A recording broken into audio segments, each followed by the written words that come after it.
International Panel-Style Discussion, the USMCA, Related Challenges and Opportunities in Science, Technology, and Innovation.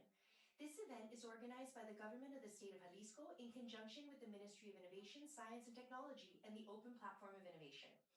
Before we begin, we would like to remind you to send us our questions on Facebook Live. A team of experts will be on hand to note your questions and ask them of our panelists at the end of the presentations. We would also like to remind you that our transmission is available in Spanish on PLAI's Facebook page and in English on their YouTube channel. Without further ado, the next step is for me to present the speakers who will be participating in today's event. Mr. Alfonso Pompa Padilla, Secretary of Innovation, Science, and Technology. Mr. Alberto Esquer Gutiérrez, Secretary of Agriculture and Rural Development. Dr. Daniel Jacobo Velasquez, General Director of Science and Technological Development. Ms. Larissa Cruz Ornelas, Head of Intellectual Property. We will now hear from Mr. Alfonso Pompa Padilla, Secretary of Innovation, Science, and Technology, who will give us a brief summary of our initial discussion in July, as well as an overview of what we will be exploring today. Good morning, everyone. Greetings to everyone from the state of Jalisco, especially from downtown Guadalajara, where we are very pleased to be sharing this conversation with you, this discussion panel, which is the second discussion panel about the implications of USMCA for topics that are very relevant, not only to the state of Jalisco, but also for the whole country. We have very distinguished guests that are joining us today from Mexico, as well as from Canada and the United States. Also, I would like to, on behalf of the Governor, Enrique Alfaro, extend you our warmest regards and thank you for being here. On July the 30th, we began with the first panel-style discussion, and we talked about the implications of USMCA in industrial property and intellectual property. As you know, USMCA is named differently in Spanish. We called it TEMEC. And during that discussion, we talked about very specific and important topics, especially related to the chapters contained in the treaty that have to do with intellectual property, because we can all agree on that intellectual and industrial property must be protected and ensured. We had the participation on that occasion of also very distinguished guests from the 3 countries, and our conclusions were that the topic was so important that we had to come up with an agenda that had the participation of the 3 countries to better ensure the development of science and technology, specifically in the field of the protection of intellectual property rights. Then we decided that this second panel-style discussion would be focused on some of the topics that we consider to be very relevant to our country and specifically for the state of Jalisco and other regions that are similar in our country that have very buoyant economic activity and industrial activity, and specifically in the state of Jalisco relating to the pharmaceutical industry and the health sector. So this second panel-style discussion will begin today, and the first panel will be about industry and environment and agriculture, and we have the participation of 3 very distinguished guests, and I would like to introduce the Assistant Deputy Minister of Agriculture, Fred Guerrero. Thank you so much for being here to share with us your experience and your perspectives from the government of Canada. I would also like to welcome and thank the President of the National Agriculture Council, Bosco de la Vega.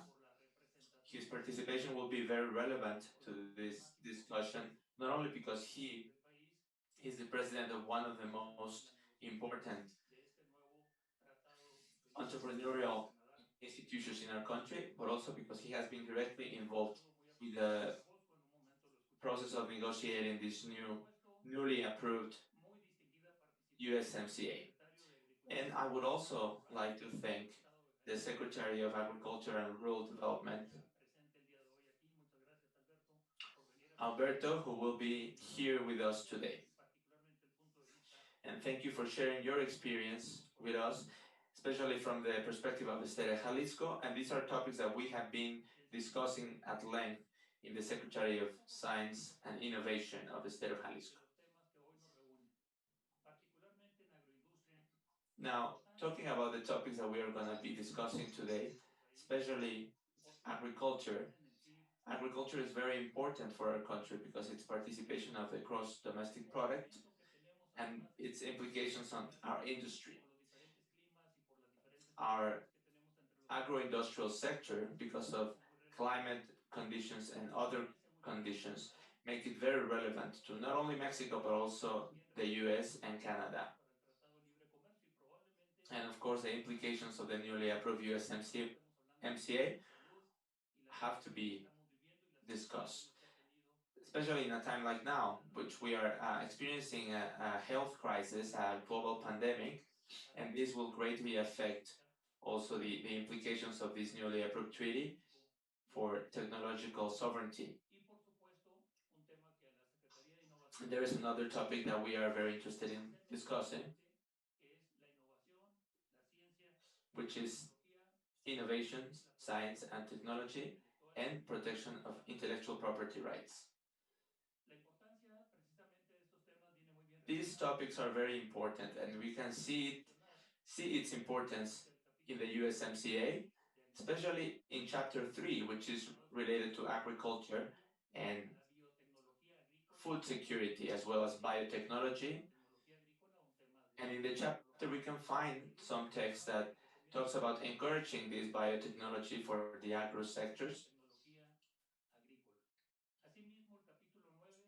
and as well as some other content that we can find in Chapter 9 that has to do with plant protection measures, and Chapter 20 that is very important to us because it talks about intellectual property rights in all of their different variants. This is very well established from the beginning, meaning that the purpose of all of these provisions is to promote the development of science, industry, and technology in all three countries, and also to strive for open markets that are also efficient and accessible to everyone. We believe in the importance of continue to think through new strategies for the biotechnological sectors, for the agriculture sectors, and for the intellectual property rights area, especially talking about patents for chemical products, for agri products, and also for pharmaceutical products. So I think the importance of these topics is very evident by now, and I would say that it is very important for us in Mexico to continue to pay attention to these topics and how they will develop in the future with the new regulations that have been established by the USMCA. And our goal should always be to strive for technological sovereignty, technological independence that can allow us to grow better and stronger, and always abiding by the rules contained in the USMCA. So thank you, everyone. Welcome to this first panel style discussion. And now we will begin by introducing formally our participants. Thank you, Secretary Alfonso Pompa Padilla. We will now begin with the inaugural panel, Opportunities in the USMCA, Actions Related to Agriculture and the Environment, with participation from Mr. Bosco de la Vega, President of the National Agricultural Council. Mr. de la Vega has degrees in Systems and Industrial Engineering from Mexico's Monterrey Institute of Technology and Higher Education and from the Senior Management Business Program at the Pan American Business School, IPADE. In addition to having served as VP of Horticulture and Public Policy, he was the representative for the National Confederation of the Potato Growers of the Mexican Republic, where he led advocacy efforts to prevent the importation of fresh potatoes from the United States. Fred Gorell is also joining us. Since January 2018, he has been Assistant Deputy Minister for Agriculture in Canada and is responsible for access to and development of international markets, as well as commercial regulatory matters. He has been tasked with increasing the competitiveness of agricultural and food processing industries. Fred Gorell was named Director General of the Ministry for Market Access and is responsible for bilateral matters. His focus is on market access, the Commissioner's Service for Agri-Food Trade, coordinating trade fairs, and developing markets and market intelligence reports. This panel will be moderated by Alberto Esquer Gutiérrez, who has a master's degree in education, human development, and constitutional law protection, as well as a law degree. He began his career in public administration in 2001 as head of the legal department and law offices for the Defense of Minors and Family Matters for the DIF in Ciudad Guzman. From 2001 to 2003, he was the general director of DIF in Ciudad Guzman. He has acted as personal secretary for the Secretary of Rural Development and the Government of Jalisco and general director of social policy for the Ministry of Human Development. He has also been director of priority areas for the Ministry of Rural Development. In 2018, he was sworn in as the secretary of the Ministry of Agriculture and Rural Development in Jalisco. A sincere thank you to Mr. De La Vega, Assistant Deputy Minister Gorell, and Secretary Esquer for being here with us today. Thank you so much. Good morning to everyone. Good morning, Mr. Bosco. Good morning, Assistant Deputy Minister. Good morning. Thank you, Secretary Alfonso Pompa Padilla, for this panel-style discussion. This is so important right now, and I would say for two main reasons. Because of the entry into force of the USMCA, but also because of international complications that right now we are all going through. Every country in the world is passing through the same thing because of COVID-19. From Jalisco, Mexico, it's important for us to lay the foundations for the next months and years to come. And this treaty is an opportunity. And this is an opportunity for our three countries, Mexico, the United States, and Canada, to take advantage and get the best out of our communities and countries. The USMCA has many challenges, but it's also a niche in terms of opportunity areas. The USMCA has great challenges in terms of tariffs, in terms of environmental questions, and also in terms of labor, in terms of child labor responsibilities, social responsibilities, economic ones, temporality, which is under constant study and debate, and also different controversy resolution mechanisms that Mexico has a very important role in taking part in, especially in terms of exporting and importing food products among our three countries. We also see the importance that Jalisco takes in terms of Mexico. Jalisco is the leader in agri-food business in all of Mexico. Mexico adds 11.8% to the GDP of Mexico. We are leaders in meat production, milk, eggs production. We are also in fisheries, very strong. Our avocado production is also extremely significant, as is our honey production. We are very competitive internationally. From Jalisco, we export to more than 15 countries on the 5 continents. But our main trade partners are the United States and Canada. Now, with this scenario in our viewpoints, we can see how important Mexico is and how important our state is, and how we become a fundamental axis, just like our Minister Pompa Padilla was saying. Here, from the western part of our country, we are Jalisco, the capital of tequila, of agave production, of food production. 25% of food that is eaten in Mexico is from Jalisco. We are very worried, but we are also excited about this entry into force of the USMCA. Because of the complications of COVID-19 and markets falling out, and in terms of employment, we're sure that agribusiness is going to play a major role in helping our country and our people. Our allies, our commercial partners, the US and Mexico, we all have to redouble those efforts and make our binding ties stronger. Agriculture is a very strong part of this agreement, and we're going to use this to go forward. It's very clear we have public policies that show that we have tripled the budget for agribusiness over the years. We have also implemented public policies related to technology and also in terms of protecting the environment, which is essential. Mr. Bosco de la Vega, who has been such an important player in the negotiations of the USMCA, mainly related to agriculture, has a very clear vision of the challenges that we are facing, especially with the environment. He also is part of working on child labor, eliminating child labor. And he has also shown how strong our agriculture sector is in Jalisco.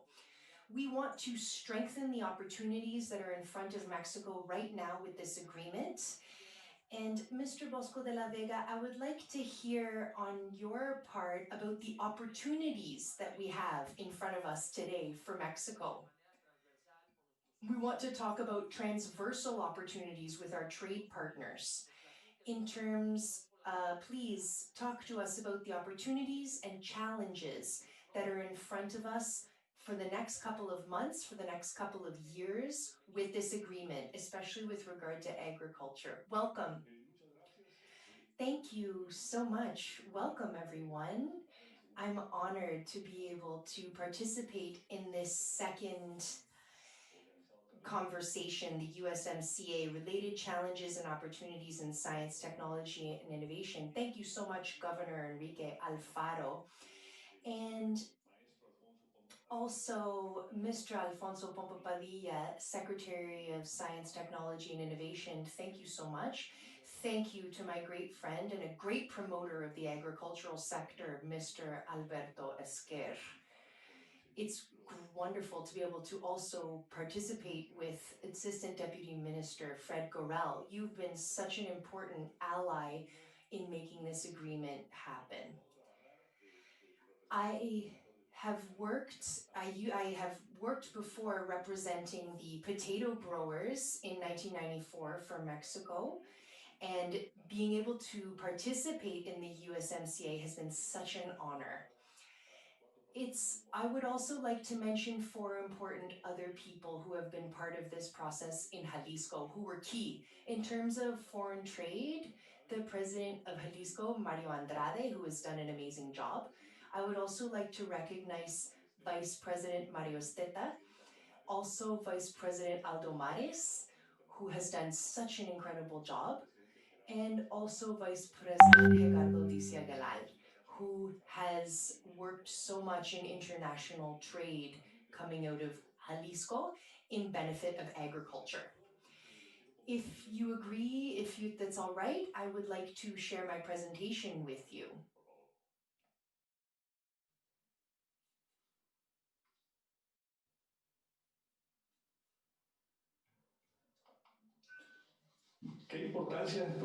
What is the importance for the agribusiness sector in terms of this new agreement?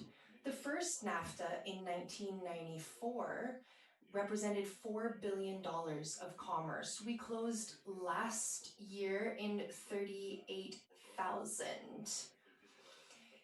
Now, at one point, Canada and Mexico were the fifth largest world potential in terms of participating in this agreement, but we've always had a Canadian counterpart participating in terms of technology, commercialization, or in terms of capital. But this happened even before NAFTA and was formalized in NAFTA. And we are glad that our current government with López Obrador is continuing to approve this agreement. Here we can see how dynamic the agribusiness sector is and how important it is for the three countries. You can see the growth rate, it's about 9.2%.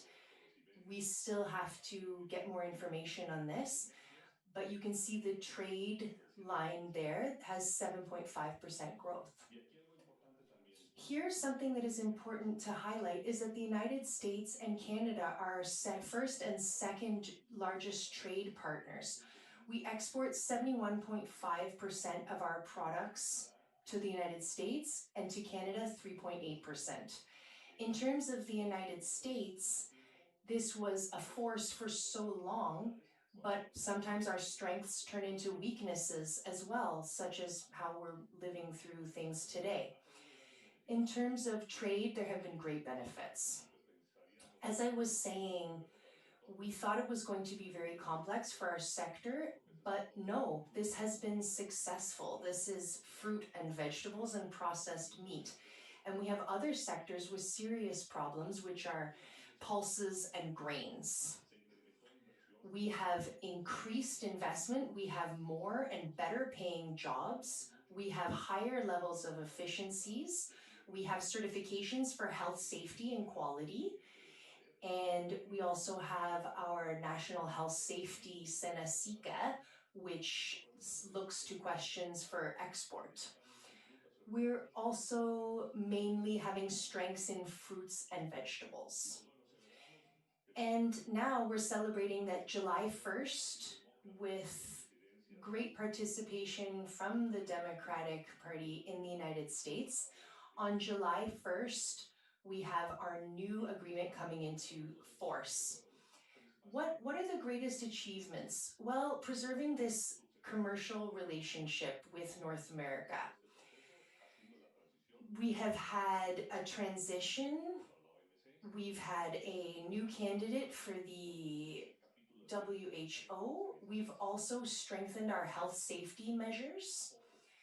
And we have one thing that we're really focusing on, science. Before that wasn't so highlighted. And we also are talking about the CPPT, where we have a tool that is backing up what we're doing. We're not going to have temporality, but we have this great threat and also something that we're working on for food safety. In terms of achievements, facilitating trade, we are not going to be falling out here. First in Canada, then in the United States, we're seeing strengthening of our automotive industry. We hired our own consultants here.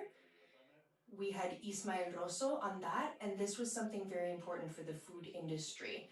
In terms of meeting the negotiations for meetings, as you know, we had this agreement since 1994, but this was the only country that had its private sector with us, and we say thank you so much to our government for doing that. We exchanged texts, we traveled to make this happen, and this definitely strengthened with the participation from the private sector. We have controversy solutions and more certainty there.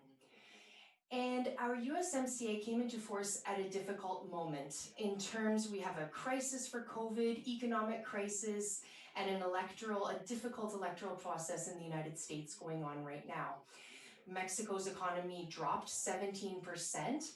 The things that we exported, mainly minerals, to the United States, 90% of agriculture for their GDP, but we're in a very difficult position there. As a sector, we have major challenges to confront. There has been an increase of population in urban zones. In the right-hand side, you can see the urban population in yellow and its growth and the higher demand for proteins, animal proteins. We can also see a trend in terms of what's going on in China and India, and we can see that income housing incomes have increased there significantly. We also have a higher global demand for animal protein: eggs, chicken, lamb, pork, and beef. We've seen a 64% increase there. Therefore, it's very important for us to increase production on less area for having livestock. If we look forward to 2050, we will have a massive increase in population that we will need to feed. We're going to have a 60% increase in food production by 2050. We think that we will have more cultivating areas, up 25%, and also that there will be a 50% increase in water demand. In Mexico, we have 26 million hectares that we are dedicated to growing food and livestock. Increasing production there are a lot of challenges involved. In my case, as a grower, it's all the new diseases that come up, all plagues. We have to change the planting schedules, and we have an increase in temperature, droughts, more rain, floods, more than what we had thought. And these are all challenges that we have to face head on.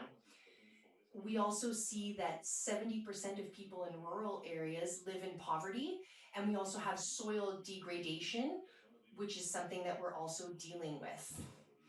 We also have 2,300 million people living in countries with less than 2,500 calories per day. So we're dealing with soil degradation and water issues. In terms of food and productivity, we want to be working on producing food more productively. We want to be boosting this productivity in terms of wheat, cereals, and milk. We also want to be taking care of agricultural areas so that we can help along with sustainability. And of course, we want to be protecting the environment. What do we want to do? We want increased competitiveness. We want to take care of our workers' health and our population. The answer is technological innovation. The Green Revolution, a little bit of history on this, on how technological innovation can increase productivity. This is something that it's Mexico's gift to the world in terms of genetically grown corn. We have been working in Mexico on this for a long time, especially Dr. Norman Borlaug, who won the Nobel Prize in 1970. The wheat that Mexico produced before today represents 60% of the world production. So we have to say good job to Mexicans for having got this productivity higher. And we have improved seeds, especially wheat in Mexico and for the world. We also have production units that have been improved with technology. We have precision machinery, we have satellite information, and we have a lot going on in terms of agricultural production that has been improved by technology. We're using our resources more efficiently. What is going to happen with these technologies for the sector? We need to continue designing best practices for agriculture.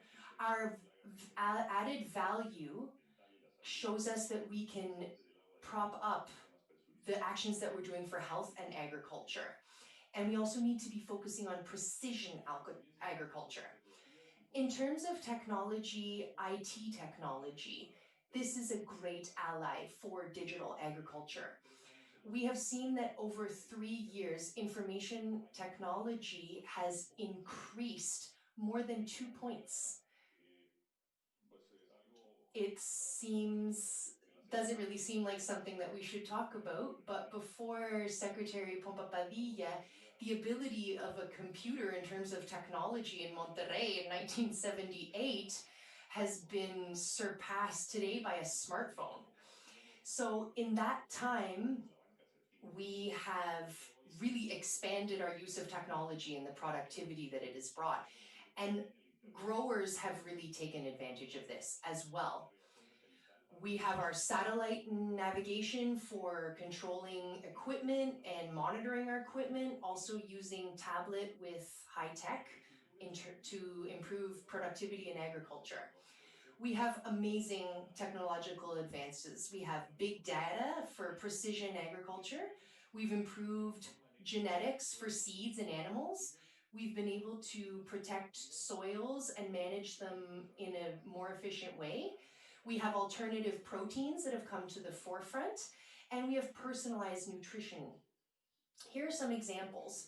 Using sensors for soils, for soil temperature, and entering this information into our data sheets. We can see exactly when we need to be watering our fields, and we also have renewable energy technology to ensure health, safety, and quality. We also have scanning for foodstuffs so that we have all their information, technology on there. We have traceability, in what conditions is the product and where is it along the whole chain, and many other different technologies. There will also be advancements in terms of adopting new technologies. We have floating farms, drones, and improved cultivation for animals and plants. We have digitalization and automation of processes. Those are for smart factories. Robotics that we've been using for production, and using nanotechnology. We don't need people anymore because we're going to be able to have robots helping us carry out agricultural activity. And again, the use of nanotechnology. What can we talk about in terms of health, safety, and traceability? We have more interconnected processes for our supply chain to answer the demand that is with fresh products that have passed all health safety certifications. In the world, we know that 1.3 million tons of food is wasted every day. And this is because of logistics, because of cold storage in terms of processes, managing processes. So we really want to work on this and use technology to solve this problem. Our circular economy is something that our government is also working on adopting so that we can take advantage of food waste. So in terms of garbage and what is collected, we want to hit 50% of eliminating that food waste. This also is related to recycling and related to organic matter that should be collected by waste management.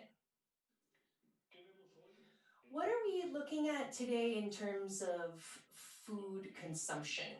The COVID-19 pandemic is creating transcendental change in terms of consumption, technological development, consumption habits, and also in supply chains. I can tell you proudly that today, and I think that Canada is also in on that we want to make sure that everyone has food on their table. We want to recognize our doctors, nurses, our soldiers, our field workers, our agricultural workers, our governments. We have been working on this supply chain, and today we are feeding our population, and we will continue to feed our population. Health is a fundamental issue going into the future. Before coronavirus, 2/3 of the population was able to have access to proteins. We have a society and companies that are going to be more responsible with the environment in terms of food production that is more sustainable, and in terms of workers who are at these companies. We have consumers who are more demanding, who want more health safety certificates, and who want to know that their food has been grown in a socially responsible way. We have alternative proteins, and this is growing in leaps and bounds. we see that our new vegetable origin proteins are really taking off. We can see that these alternative proteins are very closely tied to health, mainly from baby boomers, but also because of the environmental impact. If you look at the proteins on the right, the millennial generation is in orange, and in blue are baby boomers. You can see that soya and more healthy food is favored, and there's quite the growth there. And also, our consumers are accepting different, alternative, innovative types of food, such as meat cultivated in a laboratory. So we can see that this is also a growth area, and this has to do, it's directly related to innovation and technology. So in the last 50 years, the world has advanced farther than it did in all history. We also have companies that 3D print food. This is something that can be done with it creates balanced foods, and each person can decide to print their own food with with all sorts of uh, different things in it that they choose. We also see novel trends such as eating insects, food in different types of packages, smart packaging. We also have vegetarian and vegan uh, options, which are becoming very popular. So we're going to have more market participation from these areas. In terms of electronic commerce and trade, we're going to have intelligent receptacles and automated markets that are already a reality. We can see how the youth is here. What is here to stay is electronic commerce, and young people are getting more and more into this. So this is going to be a totally different world. After COVID, we're all going to have to adapt, and this will be part of it. Blockchain will also have another dimension brought into the fold. We want to know where our food originated. We want to be able to trace it exactly from farm to fork. And this has to do with more competitiveness and efficiency in our companies and giving people what they want.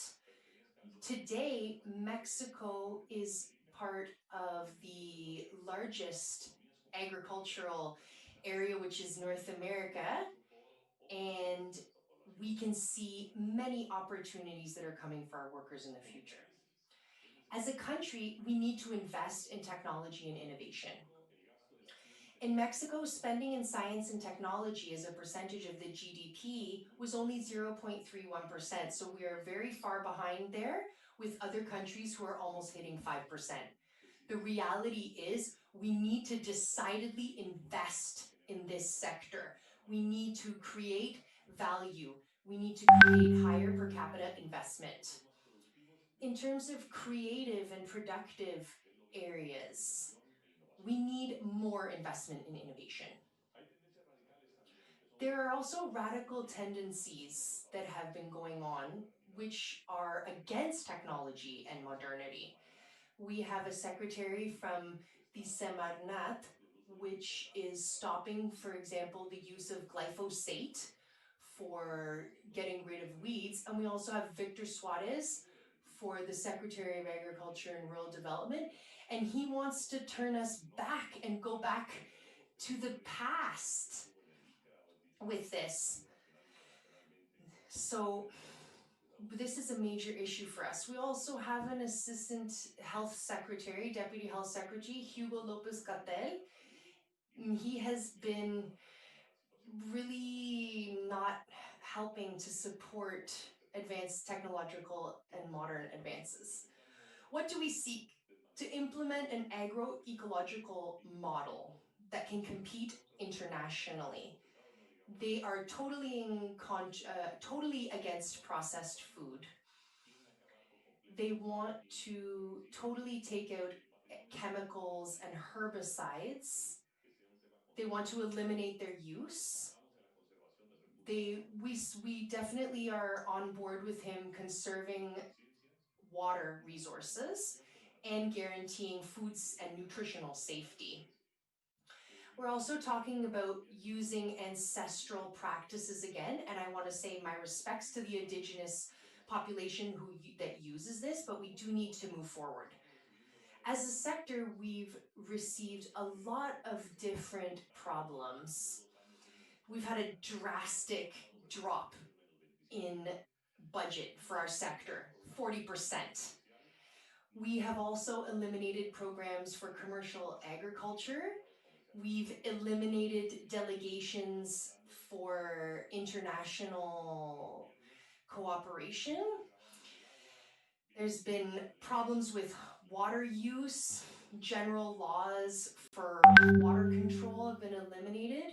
We also have a law for native corn. This represents 70%. Native species represent 70% of our corn growth. We also have we're very far behind in terms of collecting tax, and that is really affecting us. As an agribusiness, what are our strengths? Mexico has a network of 13 commercial treaties with 52 countries. We're in a sector where food demand is growing, even with our current conditions. Our agricultural sector is the only sector that's going to have a positive result after this crisis that we're all living through. And our National Agricultural Council represents 8.2% of the GDP, 14% of formal employment, and 8% of total exportations. Since 2016, we're the #1 provider of food to supplier of food to the United States, and our exports are worth 38 billion US dollars. We have also generated more in terms of petroleum. In terms of phytosanitary matters, we have fewer plagues and diseases than other countries. We have high quality certifications in terms of health safety.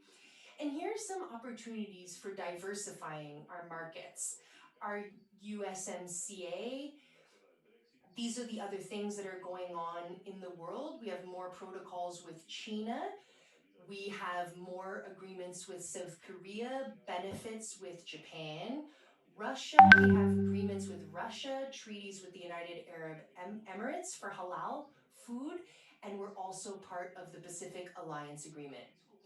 Jalisco is the agribusiness giant. In Jalisco, we are #1 in agri-food production.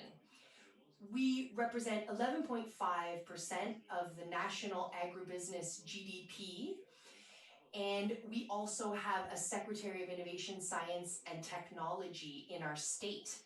Our governor, Enrique Alfaro, we want to say thank you for implementing the first agribusiness law nationally, and this has been very important for our agricultural center.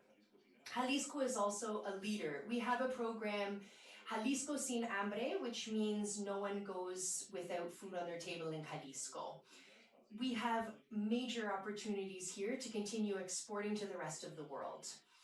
Let's summarize. Our technological advances can represent important benefits for our society and the agri-food sector. We want to design strategies and actions for technologies to be adopted more widely in terms of food production, and we also want our consumers to know exactly where their food comes from and how it's grown. Innovation is very important to face these large challenges for agro. We're going to have a regulatory framework to develop innovation. We're going to invest, and we're going to focus on innovation for food safety and agriculture.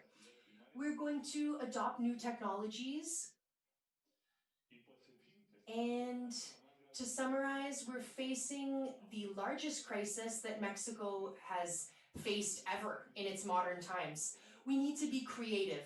We need to work hand in hand with our governments, with our states. And we also need to always be working closely with the federal government. We need to adopt new businesses for our new reality. We need to have our hand on the pulse of what our consumers want. They want new and different things.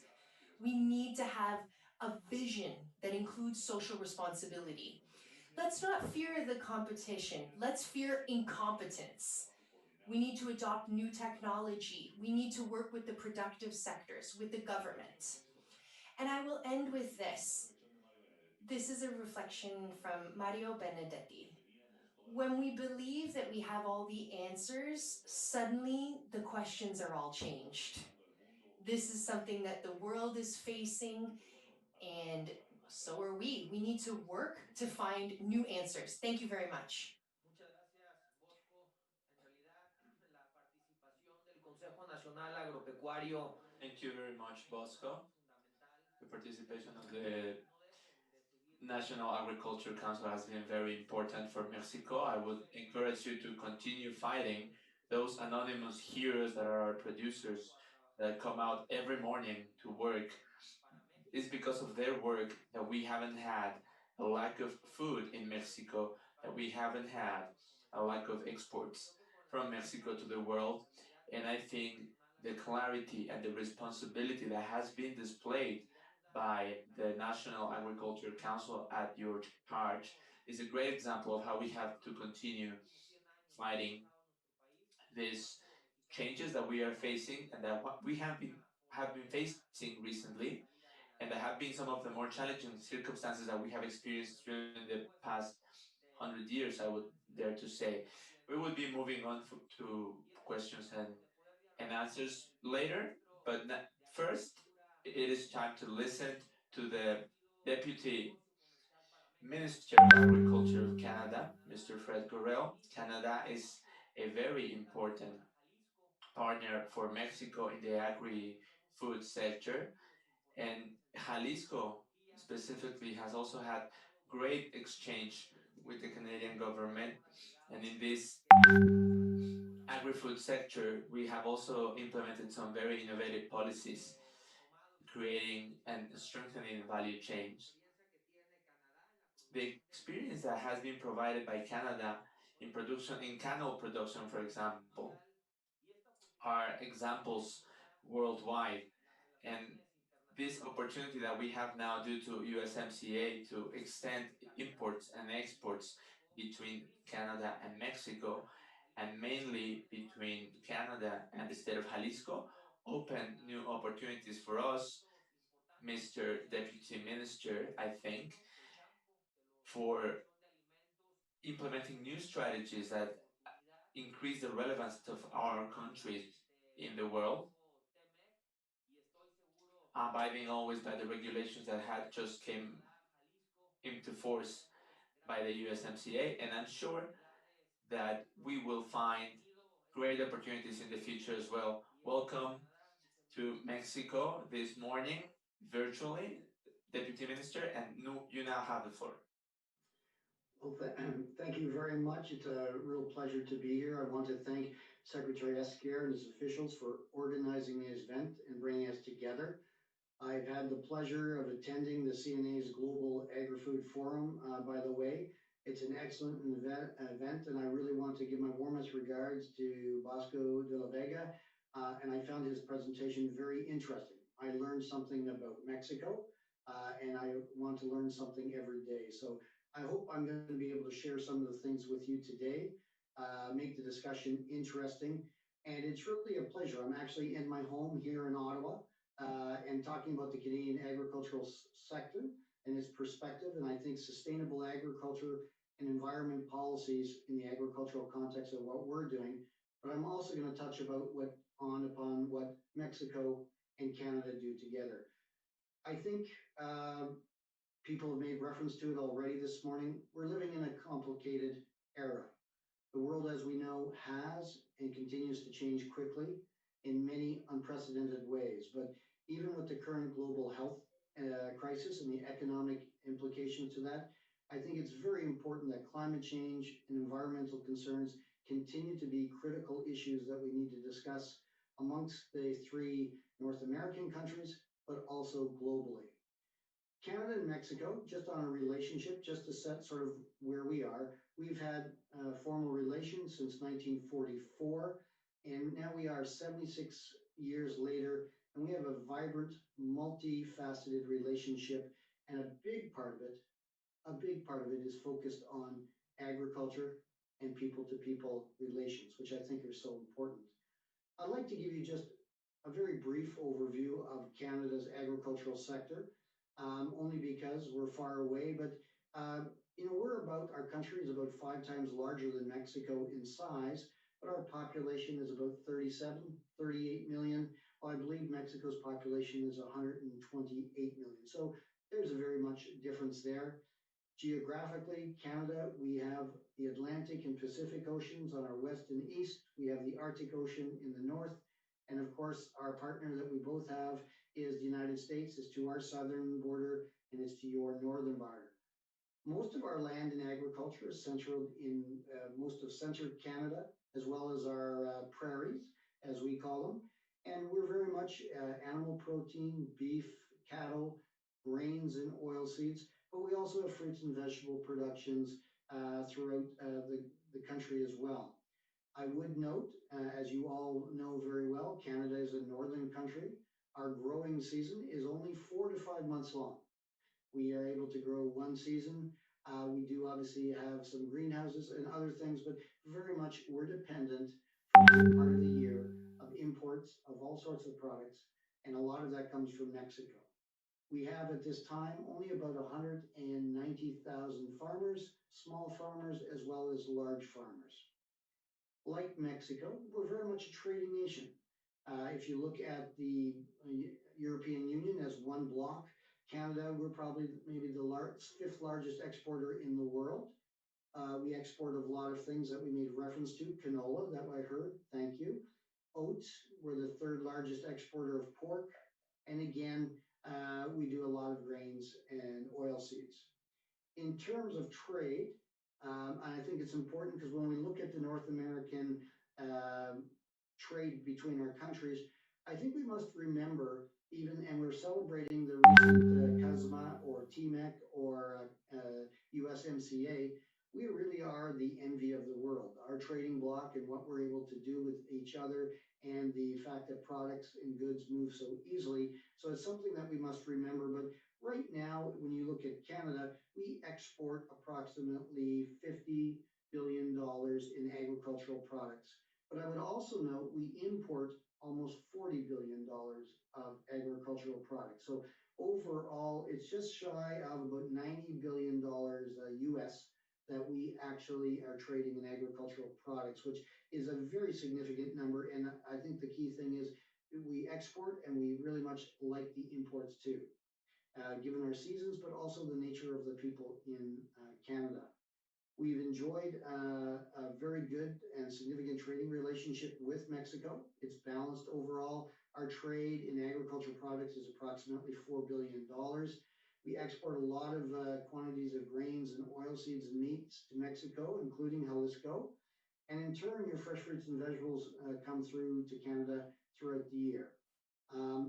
We're the third largest, market for Mexican agricultural products, and we very much like that. And I think you'll see us consuming and buying more as we go. As been talked by Bosco and others, agricultural trade plays a major role in supporting jobs and an economy on both sides of the border, and we both benefit from the highly integrated nature of our supply chains. I think we made reference to canola. In Canada, that is one of our major crops, and we export canola seeds to Mexico. The imports from Canada go into the Mexican crushing and refining industry, and based on our estimates, it creates $1.7 billion US and 1,700 jobs annually in Mexico. So that is very beneficial, and the final product is oil is in the Mexico grocery stores, and the meal is used in your animal feed industry, which of course is consumed domestically. But as you heard from Mr. De La Vega, you're also in your exports.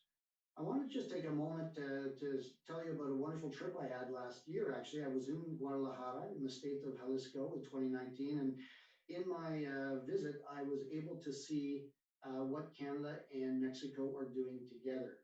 I visited a beef ranch that is using Canadian genetics in their breeding program.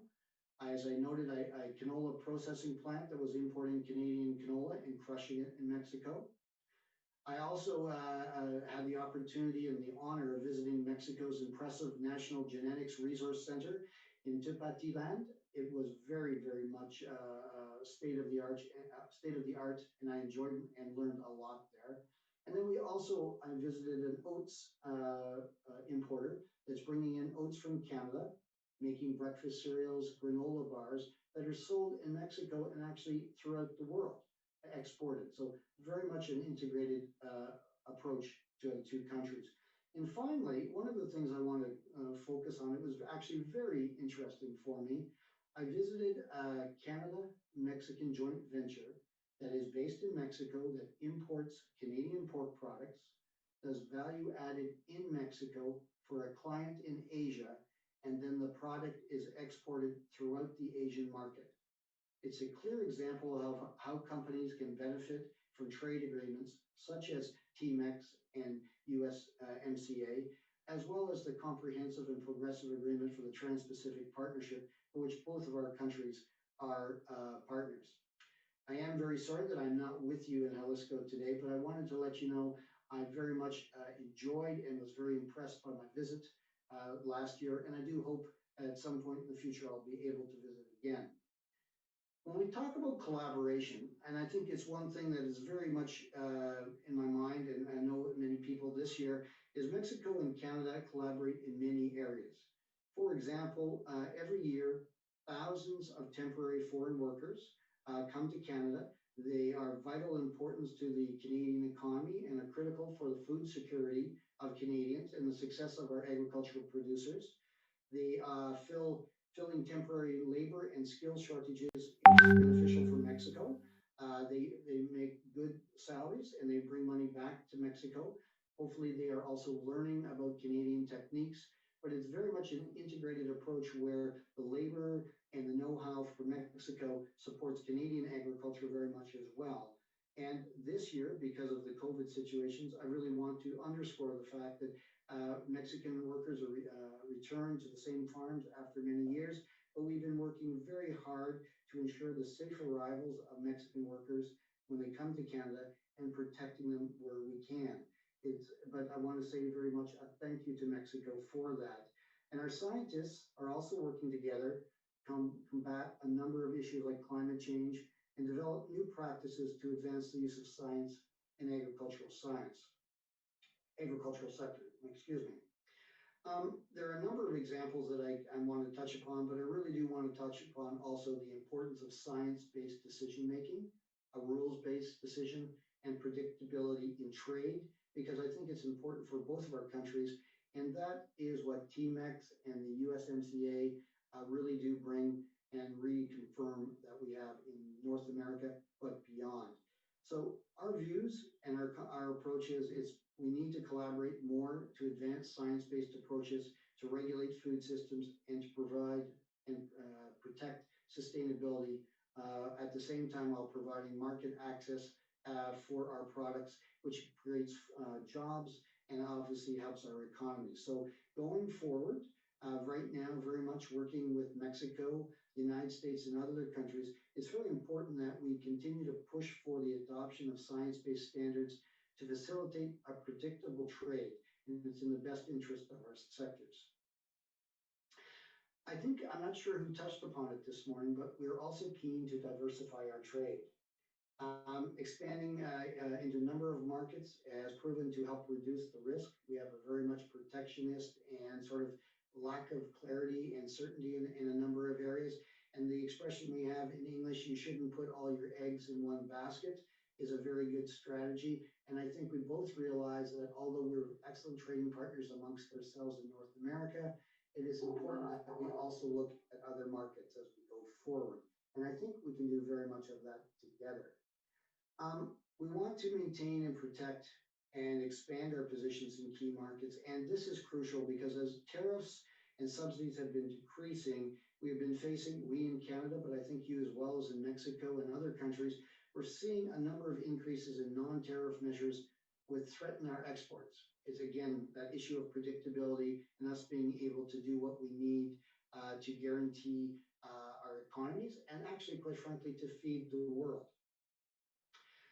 One of the things that has been brought up that we talk about trade irritants, and I think it was touched upon before, is biotechnology approvals and pesticides maximum residue levels. On the biotech approvals, one of the things is if we don't have the approvals in the countries that we export to, what it does, it slows down innovation. We believe biotechnology, science and technology is one of the ways to increase productivity.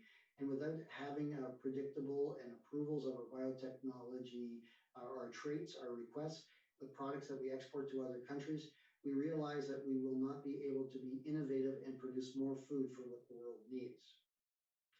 I'd also like just to touch upon briefly, because to pretend it isn't hitting us all and having an impact on us, is 2020 and the whole issue of COVID-19 and how it has threatened us all, and it doesn't recognize borders. It has changed the lives and continues to change the lives of people everywhere. And I think it very much highlights the inequalities around the world. While supply chains have been remarkably resilient in these extraordinary times, access to food is a growing problem for many as people struggle with loss of jobs and livelihoods and the increase of food prices. More than ever, I think our nations need to work in strong cooperation and solidarity to tackle these challenges. Our ministers, our federal ministers, I can say Secretary Villalobos, as well as my minister, Marie-Claude Bibeau, have acknowledged that they both have responsibility for food security to consumers, as well as the health and welfare of workers and producers. I can say they've had a number of conversations, and it's very fortunate that our respective governments have identified agriculture and agri-food production as a critical infrastructure and essential to our economies as we go through the pandemic.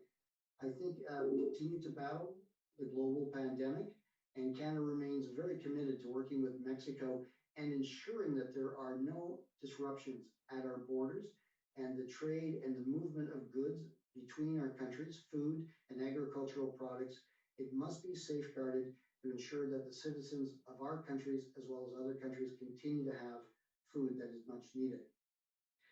I think I'll touch upon briefly, and I am cognizant of the time, but when I look at it, we look at the main advantages of TMEC or USMCA. And I think, when we look back, the agreement came into force July of this year. It really does represent a significant milestone, I think, between the three countries.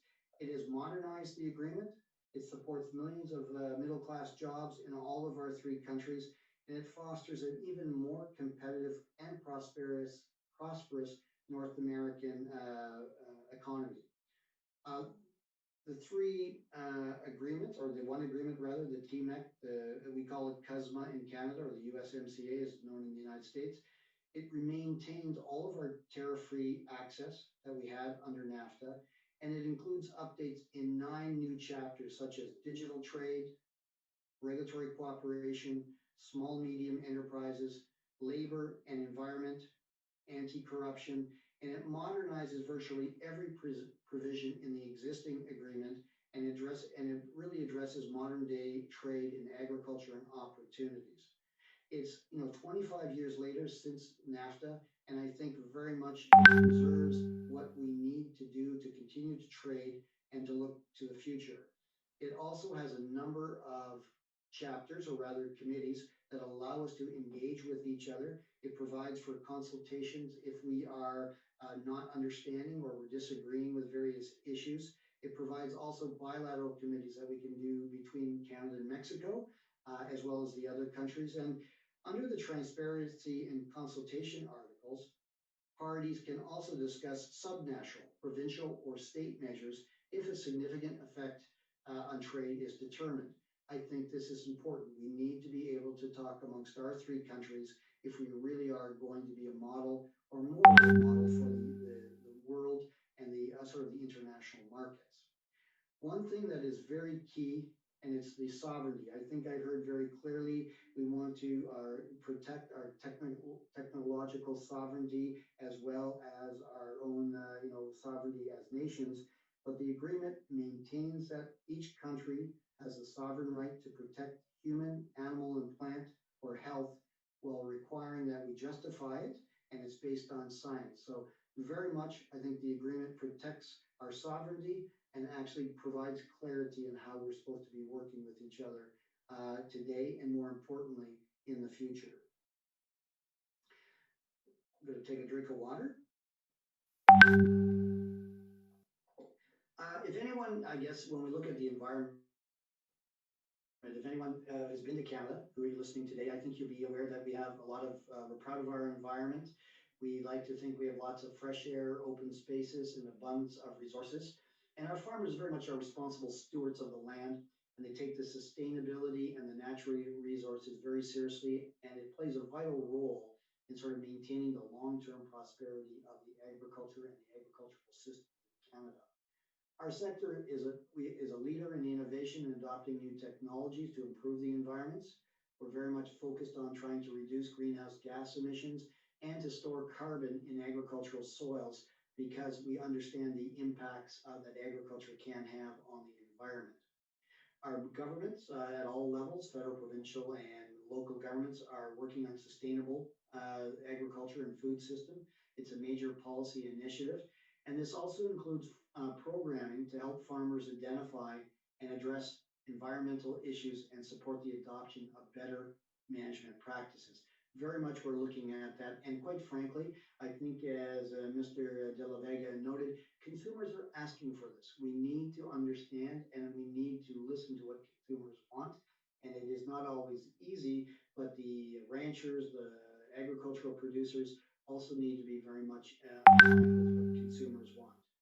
One of the areas that I really like to focus on in the terms of science and technology is something that we have started in Canada and we're very excited about it.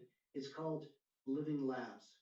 Now, Agriculture Canada's Living Labs are specific instances where we co-develop and collaborate, and collaboration takes place between farmers and nonprofit groups, our First Nations, research organizations, the private sector, and government institutions at the same time. They do it at the start. They basically design the research in the field to see what is the problem, and they do it together as opposed to doing the research and see how it works in the field. So the research is actually done, so it's called living because it's evolving as they do it. And one of the areas that we've worked on, just to give you an example, is the nutrient runoff. Runoff, the nutrients, the fertilizers, and other things that go into the soil and are concerned about them getting into the waterways and how they might negatively impact the water system in Canada.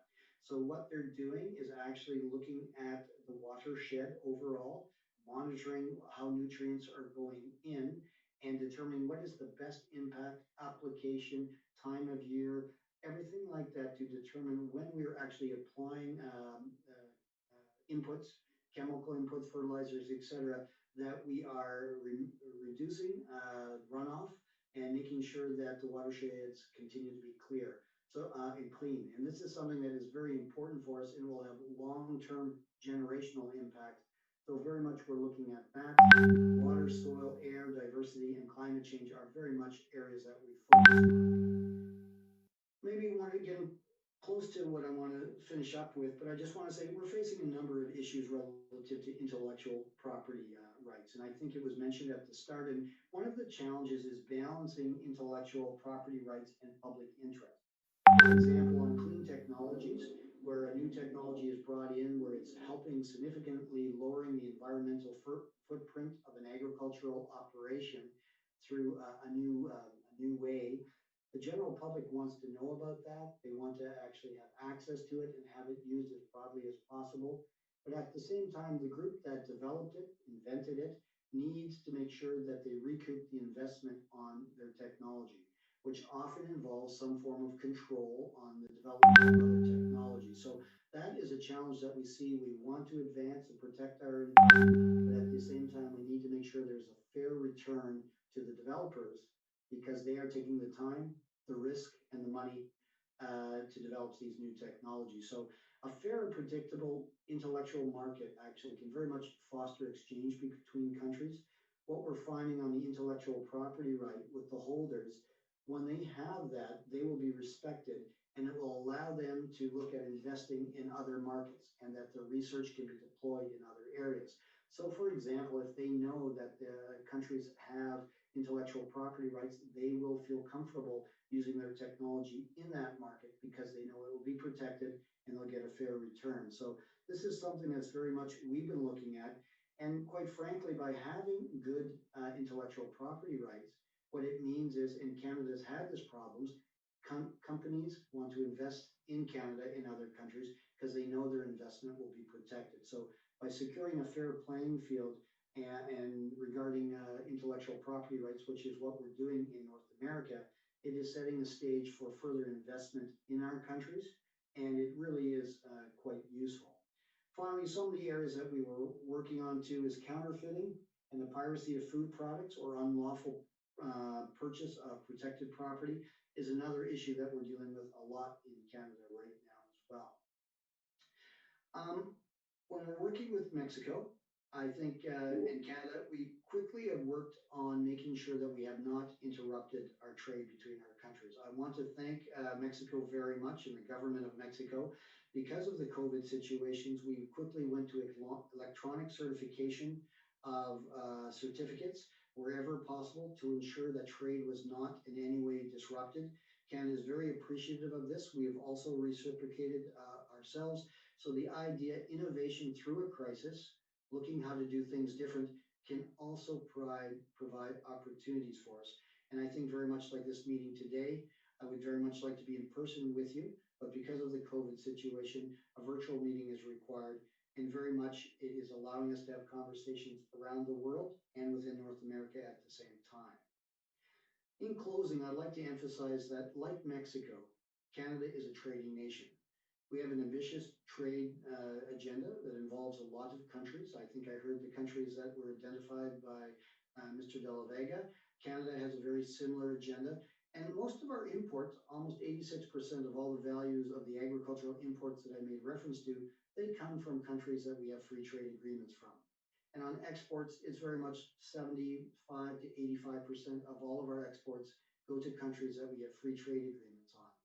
And it's a strange statistic, and I know that Jalisco is not a major, or I don't believe you produce any avocados, but a statistic that we use when we talk to our Mexican friends and colleagues is that 9.5 of every 10 avocados that we eat in Canada come from Mexico. And actually, we do eat a lot of avocados, and one of the issues is we don't grow avocados, of course, but a lot of the products that we eat in Canada throughout the year come from Mexico, and it's because we have trust in the products, the quality, and the safety, and that is something that I think is very, very important. I want to just finally say that in normal times, agricultural trade is vital to food security, health and well-being of all citizens.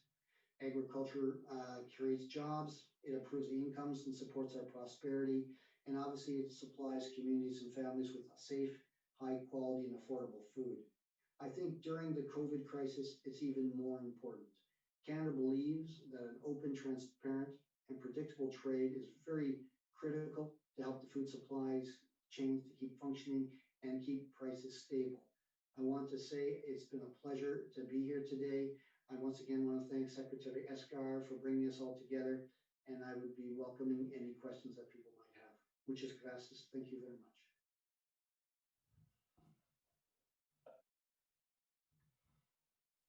Gracias, Thank you. Thank you, Assistant Deputy Minister. We were just commenting some things with our Secretary Pompa Padilla.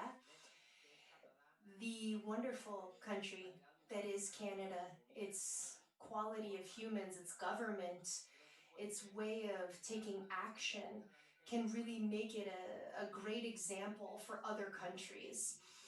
And confronted with this scenario right now, Canada has been affected greatly, just as others have, especially by climate change. We have a couple of questions from our participants, and these are highlighting public policies that perhaps Canada has implemented to fight climate change. What are the specific effects on climate change on agriculture? What have you been doing to support this? How have you been confronting these changes with regard to climate change? Could you elaborate on the measures from the perspective of investment and training and education for the population? Okay, thank you. Yes, climate change, in some ways, it's affecting Canada. You could call it in a positive or negative, depending what you look at it, because in many ways, in some cases, Canada is getting warmer country.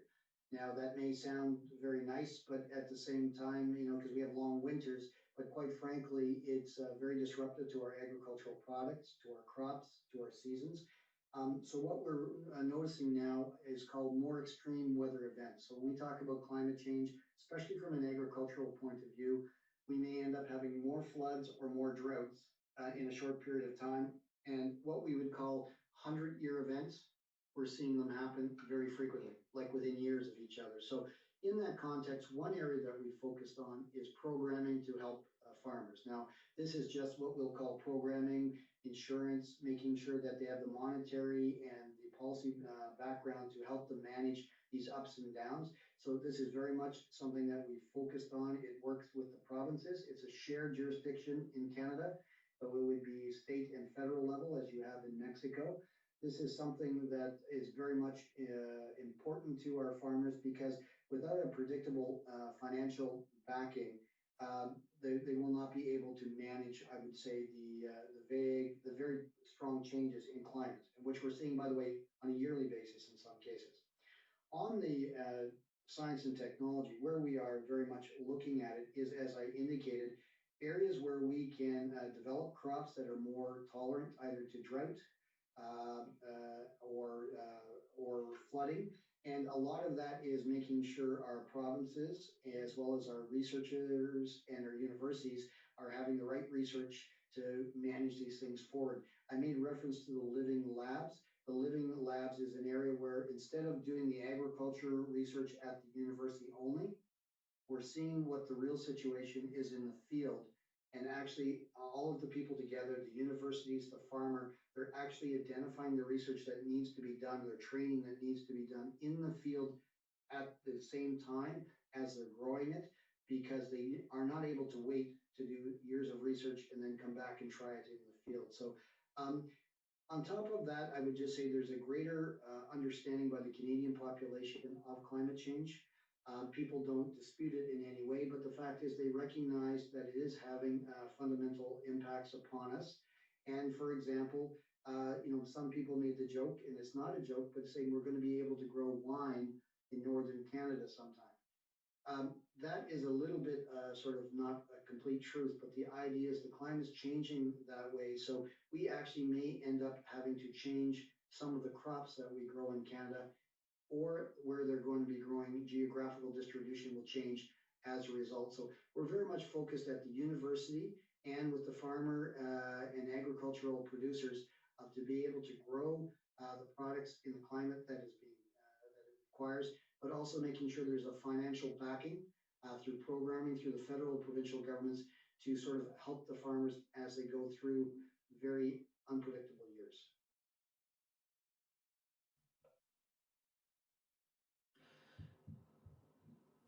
Muchas gracias, Thank you so much, Deputy Assistant Minister. We have many questions from our social media channels from all of Mexico.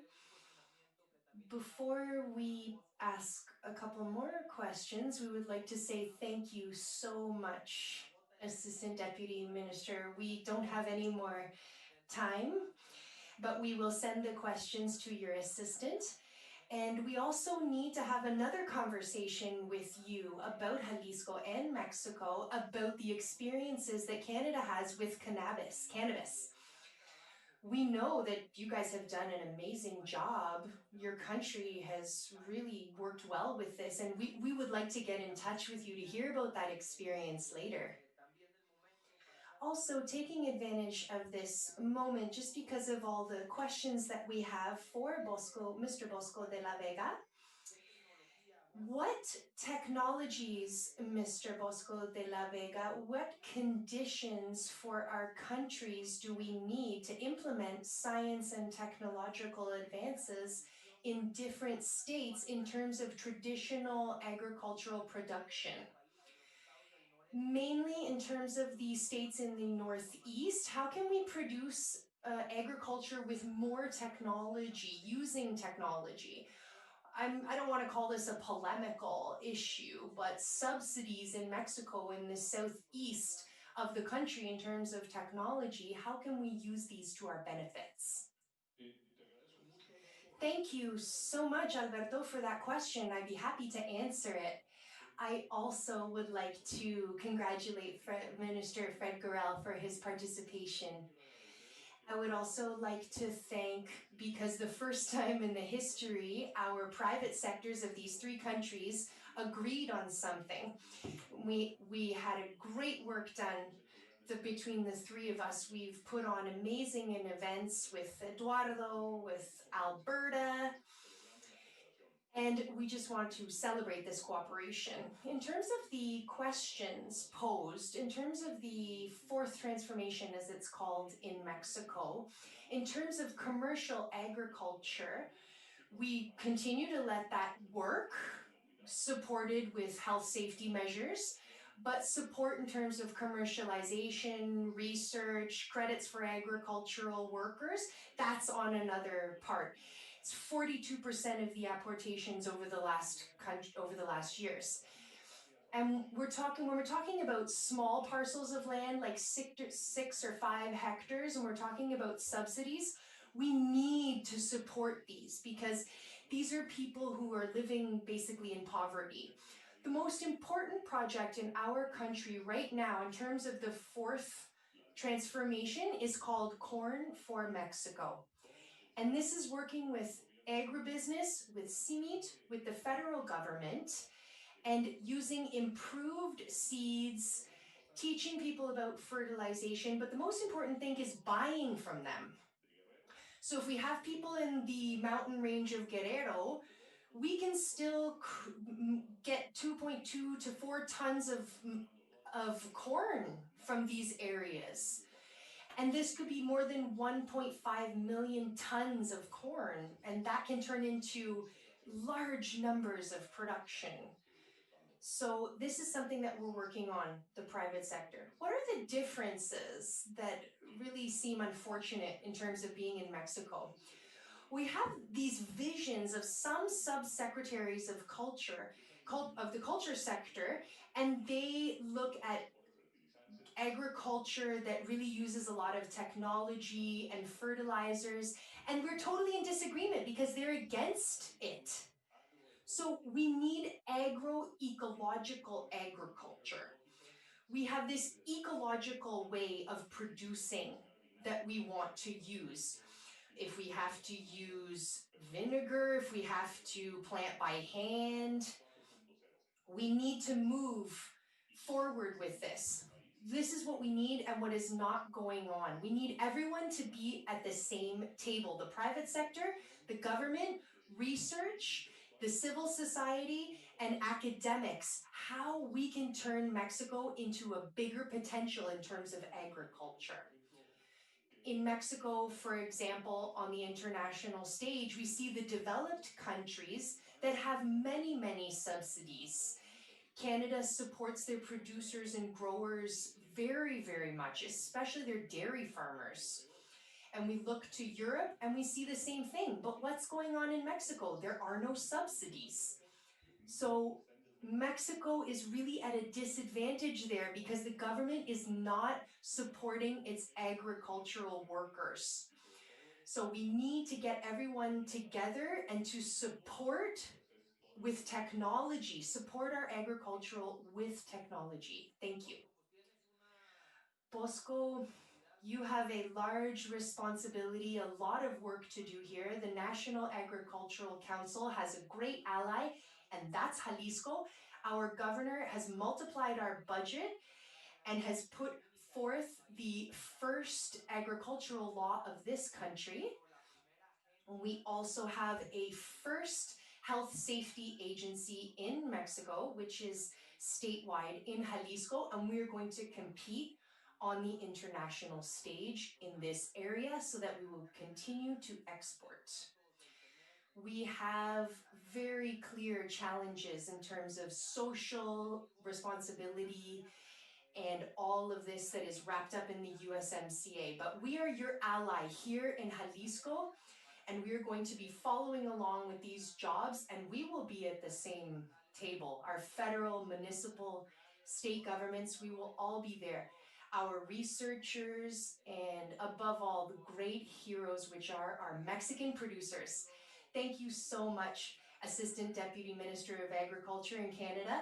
Mexico and Jalisco continue to want to be this great ally to Canada and to share our successful initiatives in terms of agriculture and productivity.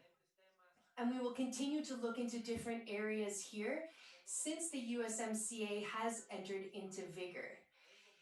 And we will also be seeking you out as well with my secretary from the Ministry of Innovation, Science and Technology to be able to reach out and talk to you about cannabis so that we can work on the Mexican legislation that is about to enter into vigor for this. Thank you so much for participating on our panel today. Thank you so much, Mr. Bosco de la Vega. Thank you so much, Assistant Deputy Minister Guerrero. We no longer have any more time here. We only have 3 more minutes to continue with our panel. So I would like to ask Mr. Pompa Padilla, thank you so much. Thank you so much for being the intellectual mastermind behind these forums. And thank you again. Thank you so much, Secretary. Thank you, Bud. Thank you so much for everyone who has participated in this panel. And of course, a special thank you to Fred. Muchas gracias. To continue this relation for the benefit of both 3 countries. Y muchas gracias, por supuesto, a nuestro gran amigo. And thank you, of course, to our good friend Bosco de la Vega. And thank you for your leadership at the head of the National Agriculture Council. And we will continue to support you from the state of Jalisco with initiatives such as the ones that have been proposed and passed by our governor, Enrique Alfaro. And definitely, the agri-food sector is at the core of our economic and technological development, and Jalisco plays a significant role in this as well. Thank you so much, Alberto, as well, for your participation. And I would also like to thank deeply the participation of Larissa Cruz, who is our expert in matters of intellectual property. She's widely renowned nationally and internationally, and she's been the one organizing these discussions. Also, the director of our Secretary of Technology and Innovation, of our Ministry of Technology and Innovation, I would like to thank you for your presence and make mention of the technological hub that we are just launching and that has the purpose of strengthening the value chains, specifically in the sector of technology and science. We will continue with a second panel briefly, but for now we conclude hereby with the present panel. Thank you very much. Thank you everyone so much. Thank you. Thank you. Thank you, Secretary Esquer. And to our panelists, Mr. Bosco de la Vega and Assistant Deputy Minister Guerrero. Thank you. Muchas gracias. We will now talk about our opportunity areas in the USMCA related to health, pharmaceuticals, and biotechnology, with participation from Dr. Eric Crosby, a political scientist from the Osman Institute for Global Studies in the US, whose work focuses on commercial determinants for health and public health policies. At the local level in the US, Dr. Crosby's research targets the analysis of smoke-free environments and regulations for taxing sugar-sweetened beverages. At a global level, his interest lies in packaging and labeling policies for tobacco and nutritional purposes and the impact of trade on health in Latin America, the Caribbean, Europe, Africa, and the Pacific. Crosby's engagement benefits from experience in both local and international settings. His collaborative efforts include working with health organizations and advocates to educate people and disseminate academic research findings. Mr. Fernando Portugal Pescador holds a master's degree in business law from the Francisco de Vitoria University and a law degree from the Universidad Autónoma del Estado de Morelos. From 2005 to 2014, he was a public servant in the Ministry of the Economy, where he held various positions as a legal advisor for international treaty negotiations. In 2015, he joined the Mexican Institute of Industrial Property as Divisional Director of International Relations. He was recently part of the Mexican delegation that negotiated the intellectual property chapters for the TPP, today known as the CPTPP or the TPAT, the USMCA and the FTAs between Mexico and the European Union. Since 2019, he has served as Director of Intellectual Property at the Mexican Association of Pharmaceutical Research Industries, where he coordinates innovative efforts by the pharmaceutical industry to bring about improved legal and regulatory frameworks to support the development of new medications that will benefit the general population. This panel will be moderated by Fernando Peterson Aranguren, current Health Secretary for the State of Jalisco. Peterson is a graduate of the University of Guadalajara and holds 2 master's degrees, one in health economics and pharmacoeconomics from the Pompeu Fabra University in Barcelona, Spain, and a second in cardiology from the University of Murcia, Spain. He has served as Health Secretary, Director of Medical Services for the Guadalajara City Hall, 2015 to 2018, President of the Cardiology Research Center, and Head of Cardiology at the Civil Hospital, among other positions. Fernando Peterson will now take the floor and kick off our panel. Thank you very much. It is my pleasure to be with you today from the beautiful city of Arandas, Jalisco. And today we are ready to, actually we are about to start negotiations regarding the regional hospital of Arandas later today. So it's a great day, very busy. Thank you, Mr. Alfonso Pompa, for the opportunity of being here with you and participate in this conversation. And thank you so much to our panelists, Eric Crosby and Fernando Portugal. Thank you for your kindly agreeing to participate in this discussion. And of course, the topic at hand today is health. Health is one of the most important topics worldwide currently, and its impacts and implications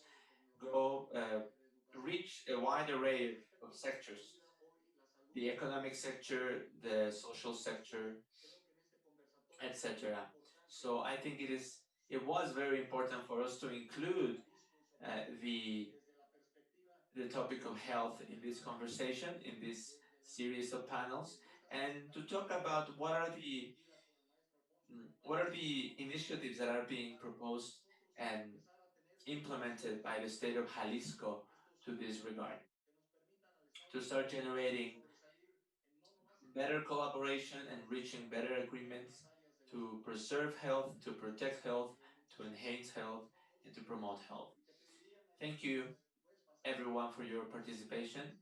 And Larissa, if you could just share the slides right now, so I can share with everyone what is the perspective of the Ministry of Health of the state of Jalisco regarding this topic. Well, what we call the Jalisco Challenge is a very important challenge that aims at strengthening and developing the capabilities of the general public regarding this new pandemic, especially in the areas of prevention, diagnosis, surveillance, monitoring of patients, and a very important area that we are still to see some important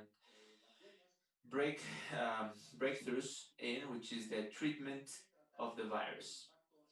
It is also very important to mitigate the economic effects of the pandemic especially on small and medium-sized enterprises.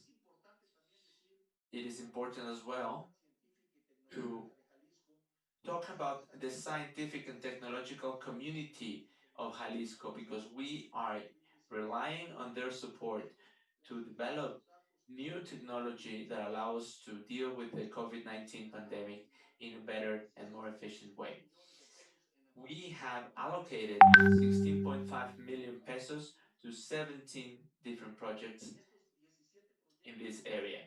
These 17 projects that have been supported by the state of Jalisco, 8 of them were addressed at enterprises, and 9 of them were focused on research centers and education institutions. And some of the important projects that are within these 17 projects are the development of 2 mechanical ventilators, of 3 different kinds of rapid testing, 1 unit of transportation for COVID patients, 3 platforms of virus monitoring for decision making, um, also the development of training regarding using virtual reality technology. And well, that was the 17 projects by Challenge Jalisco. We also have what we call the Bodecical 2020, which is going to allow us to strengthen and develop the capacities of innovation, science, and technology of Jalisco to give solution to the main challenges of the state. The main focus is prevention, treatment, diagnosis, and monitoring of COVID-19, but also we need to acknowledge that the big challenge continues to be the treatment, prevention, diagnosis, and monitoring of chronic diseases, because these ones affect our population not only during this pandemic, but in a permanent fashion. And that is why these chronic diseases are the big challenge that we have in the public health sector for the coming years. Now, of course, these challenges uh, also are in accordance with other challenges such as environmental challenges. For example, we have to recover the integrity of Rio Santiago, which is the Santiago River here in the state of Jalisco, that has great implications for the health sector in our country and for the climate change related issues. Finally, I would like to say that Jalisco is second nationally in patent requests, is the second place as well in inventions, and and for the fifth year in a row represents a 16% of the total patent quota of Mexico. And a lot of these patents and inventions are applied to the health sector, to the agri-food sector, to the industrial sector, and they are key for industries such as the biotechnological industry, the design industry, and the pharmaceutical industry. So we have opportunity areas that are very important and we need to focus on them as well. So I would like to thank again the participation of Fernando Portugal and Eric Crosby, who are experts in their fields, and they can be great allies to the state of Jalisco in solving these challenges for the future. Thank you very much to both of you. It is a pleasure to have you with us today. And now I would like to give the floor to Fernando so he can present what he has prepared for us. Thank you.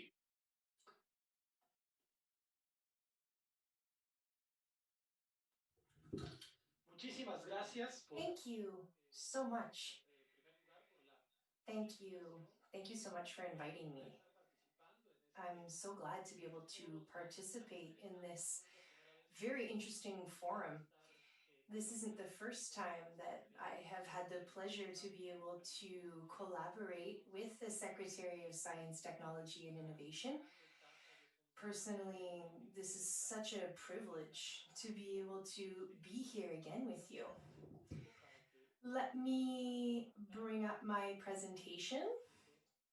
I'm not exactly sure what's going on. Just one moment. Here we go.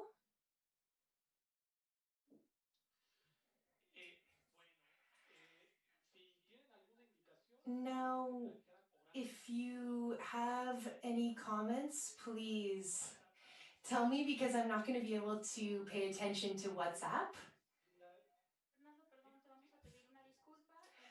Fernando, I'm sorry, we have a time problem. Is there any problem if we could just shorten our presentations? No, of course, yes, please, go ahead.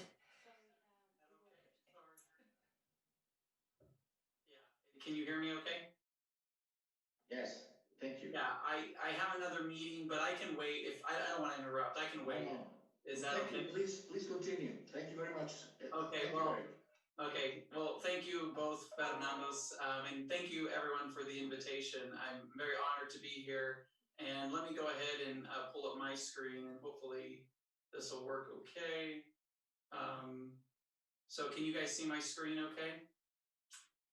Okay, great. Well, thank you very much for the opportunity to talk to you today. And my talk's going to be a little bit different than probably most of the conversations heard today. So I will be discussing the USMCA, which is also called TMEC in Spanish, but looking at kind of more of the global issues around trade and health, and more importantly, how the recent negotiations have kind of put some serious setbacks for public health, but there are some few gains, so I kind of want to look at both. So thank you very much for the invitation. I first just want to declare I have no conflicts of interest. This is purely academic research that I do at the University of Nevada, Reno. Yeah, just want to give you kind of a quick overview. So this is a study that we published earlier this year that looks at more or less the health implications of the new treaty. So I'm going to go over kind of a background, give you some kind of, talk about the objectives and methods of this paper, and talk about some important areas for public health, like the dispute resolution system, kind of regulatory space for all policymakers, including those in Jalisco, and then kind of end with some conclusions. So hopefully this will be a little bit different presentation than probably most of the ones you'll hear today, but hopefully I'll try to integrate some important aspects for all of you. So I first like to start by showing you kind of the impact of trade on health. Now, again, I first must say there's a lot of benefits to trade, right, in terms of creating wealth and jobs and that. So I want to make sure on one hand, trade is a good thing. But in terms of public health and kind of the distribution of what we call unhealthy commodities, for example, like tobacco, as soon as you see kind of the reduction in tariffs, which are kind of taxes on imported goods, and kind of the elimination of capital controls, you can see that global cigarette consumption really expanded over the last century. And if you look specifically in the 1970s, 1980s, and 1990s, when trade liberalization, the lowering of these barriers took effect, you saw an increased usage of these unhealthy products around the world, especially in low and middle income countries, places in Latin America, Africa, Southeast Asia, including places like Mexico, where you saw a real huge rise in cigarette consumption. So, and trade is directly linked to that in terms of the correlation was as the trade barriers came down, the increase of these products were implemented because there was less taxes on those products coming in from the United States or from other tobacco growing countries. Trade, including the USMCA, has evolved over time. And so now trade agreements are not only about tariffs and reducing taxes on imported goods, but they are also about things, as was just mentioned, about intellectual property. And don't get me wrong, intellectual property is a wonderful thing for companies that are, distributing their products because it protects their patents or their copyrights or, their trademarks.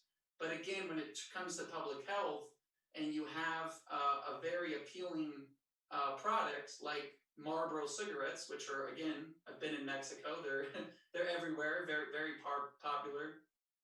There have been regulations like this where they actually put these very effective images that discourage people from smoking. And Mexico actually has one of the best laws in the world where they put these images, I'm sure you've seen them, you probably have them in Jalisco, where it discourages people. But in reference to trade, big tobacco companies, so corporations, use these instruments not for their intended purposes, which are to protect their trademarks, but to basically discredit public health and to try to intimidate governments like Mexico from introducing these very publicly acceptable and publicly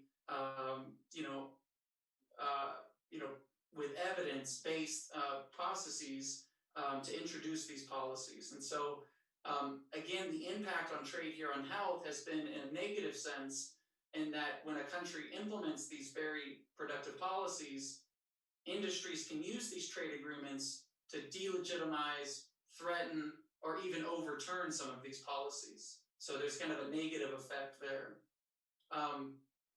This is just a slide to show that, over time, trade agreements have evolved, right? So we, as many of you know, right, the NAFTA, the original agreement in 1994, has basically evolved into what we've, recently seen with the USMCA, TMAC, that's been implemented. But over the course of time, all of these trade agreements kind of add these protections. And these investment protections, again, while they're good in a lot of sense, right, on paper, they make a lot of sense, but industries like the pharmaceutical companies, like the tobacco companies, like the food and beverage industry, they tend to use these instruments in a negative sense, right? And again, I'm not saying they're bad people or, negatives, but the interpretation of the law is used to delegitimize or downplay the public health significance. And so if you look at kind of the United States from their kind of approach, they've used this approach in all of their trade agreements, where it started with the North American Free Trade Agreement between Mexico, Canada, and the US, followed by the Central American Free Trade Agreement between the US, the Central American countries, and Dominican Republic, to the Trans-Pacific Partnership Agreement, which was mentioned, I heard a little bit at the end, again to the USMCA. And the concern here that I would like all of the audience to know, again, is that, yes, trade is good in a lot of ways, but in terms of public health, it's becoming more and more difficult for regulators, policymakers, to introduce public health policies with all of these very convoluted and constraining laws from trade agreements. So over time, it's become more and more difficult for, let's say, somebody in Jalisco to implement a public health policy due to all of these constraints in trade agreements. So the study that I'm about to talk to you about, so that's kind of a background, is to really assess what are the implications from this new trade agreement, right, the USMCA. And so we use what is called a health impact assessment, where we analyze various provisions of the US. And so I'm going to mostly talk about kind of food and nutrition and general policy space, but I do have a slide or two on the pharmaceutical industry, and pharmaceuticals, which I think this panel is really interested in. So I think the first thing to understand in trade agreements is that when countries dispute with one another, they file disputes in what are called a state-to-state dispute settlement, right? So let's say that the United States has a disagreement with Mexico around imported beef or imported, any kind of products. They can actually challenge one another through the World Trade Organization. But if you have a pharmaceutical company like Pfizer, you would actually have to lobby the United States government to then directly challenge the Mexican government. Well, this is what we call a state-to-state dispute, because it's between one country and another. And even though Pfizer's involved, they have to go through each country. Now, what happened with NAFTA, and now what's happened with all of these trade agreements, is they have introduced a new provision that gives these investors more rights. And so instead of Pfizer going and lobbying the United States to challenge a policy, they can now go directly and challenge any policy in Mexico. And so this has been a big concern in what we call investor state dispute settlement, or ISDS, is because a lot of these big corporations have threatened and even challenged governments over their public health policies. Now, the good news with the new USMCA, so this is a positive gain, is that they've gotten rid of this investment state dispute settlement mechanism for most public health issues. I think it's only remaining for oil and gas, and I think telecommunications. So this is a positive step. Whereas if a company wanted to challenge, they can't directly challenge the country. They actually have to lobby. And this is really good because, imagine you're in the state of Jalisco, and you're introducing a public health policy. You could be challenged by a big international corporation. But under the new rules, at least they have to go through and lobby in other countries. So this is, again, a positive step forward from the agreement.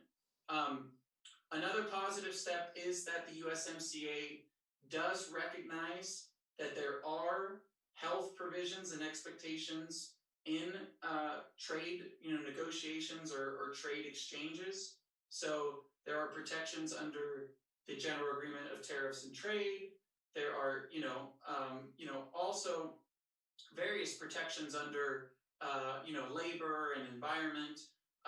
But there are a couple problems, whereas now some of these public hearings, which used to be transparent, are now becoming less and less transparent. They are not allowing, again, the space for some of these discussions to occur. So again, on the one hand, there's some good steps forward, but again, there's some steps back where they don't hear as all the different voices that go involved inside of decision making. The big message I want you to take away from my presentation is around policy space. And again, is that, trade agreements have flexibilities. But again, over time, governments are becoming less and less available to actually introduce policies because these flexibilities are becoming more and more constrained. And so this is an image of kind of the policy process where any policy has to start with an agenda, you formulate the policy, right? Then it's adopted, implemented, and then you evaluate it. And so in public health, we're all about problem solution oriented discipline. But in this case, the USMCA TMEC is again limiting this further and further. And I'll give you a couple examples. So when we talk about the technical barriers to trade, this is a very, actually good intended provision of the World Trade Organization that says that, if countries are trading, let's say, like there was a big dispute between the US and Argentina over kind of beef that came into the country. And if there's too many rules, right, it creates an unnecessary barrier. And I think everyone would agree that we shouldn't have too many barriers.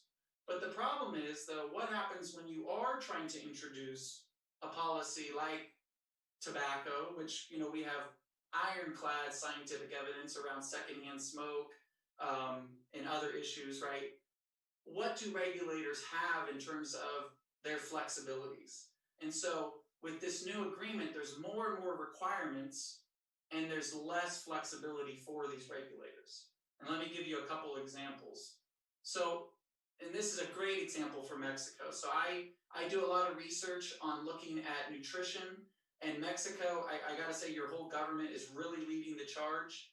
There was a couple states recently, Tabasco and other, that are actually banning junk food for children. So really helping out, deal with kind of the obesity and diabetes epidemic. But here's a policy that is going to be implemented in Mexico in a couple months, where they are going to put food labeling. They're going to put these octagon warnings. I don't know if you guys have seen these, but they're going to put these octagon warnings that are just consumer information, right? You do what you want with it, right? If it's high in sodium, high in calories, it's just warning you about the harmfulness of these products, right? So again, if you look at nutrition labels, and we've all read nutrition labels, right? They're very difficult to read. It's hard to determine how many calories, how much sugar is in them. But again, if we have an image that tells us and communicates with us around what are the harms, right? That's a positive thing, you would think, right? But again, the USMCA is putting these constraints that now policymakers, if they want to introduce this law, have to see if, one, is it an unnecessary barrier to trade? Does it align with the World Trade Organization and their trade practices? Does it align with Codex, which is an international standards around regulating food? It creates a lot of obstacles, a lot of barriers to implementing something that, again, there's a lot of scientific evidence that shows that these are very effective policies. And even common sense tells you, right, that if you look at a label like this, right, you would know that at least you're alerting the public around these public health concerns.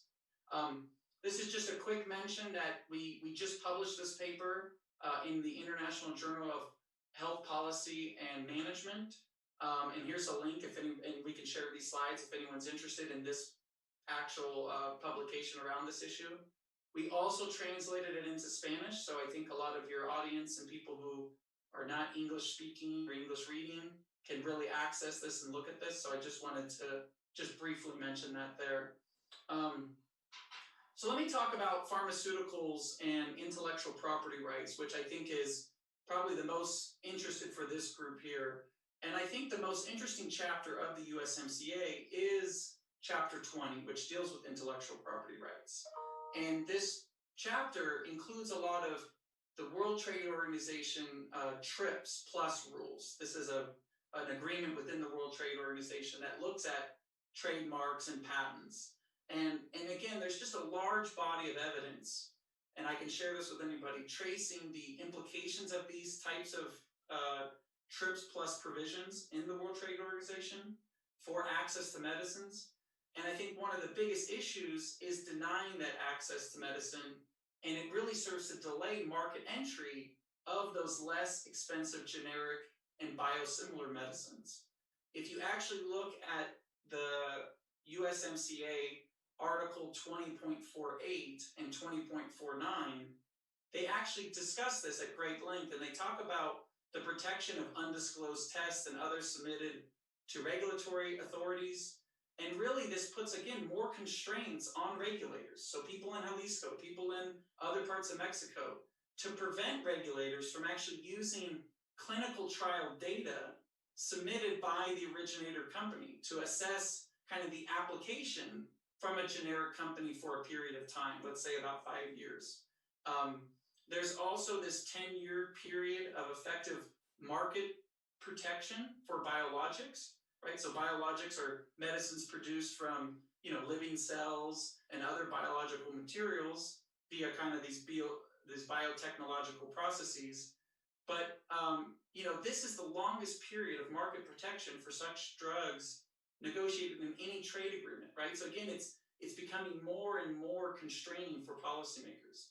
And so on one side, there's good news that the WTO TRIPS has flexibilities, right? Article 20.8.6 allows for compulsory licensing for generic versions of patented drugs, thereby lowering the cost. So that's a good thing.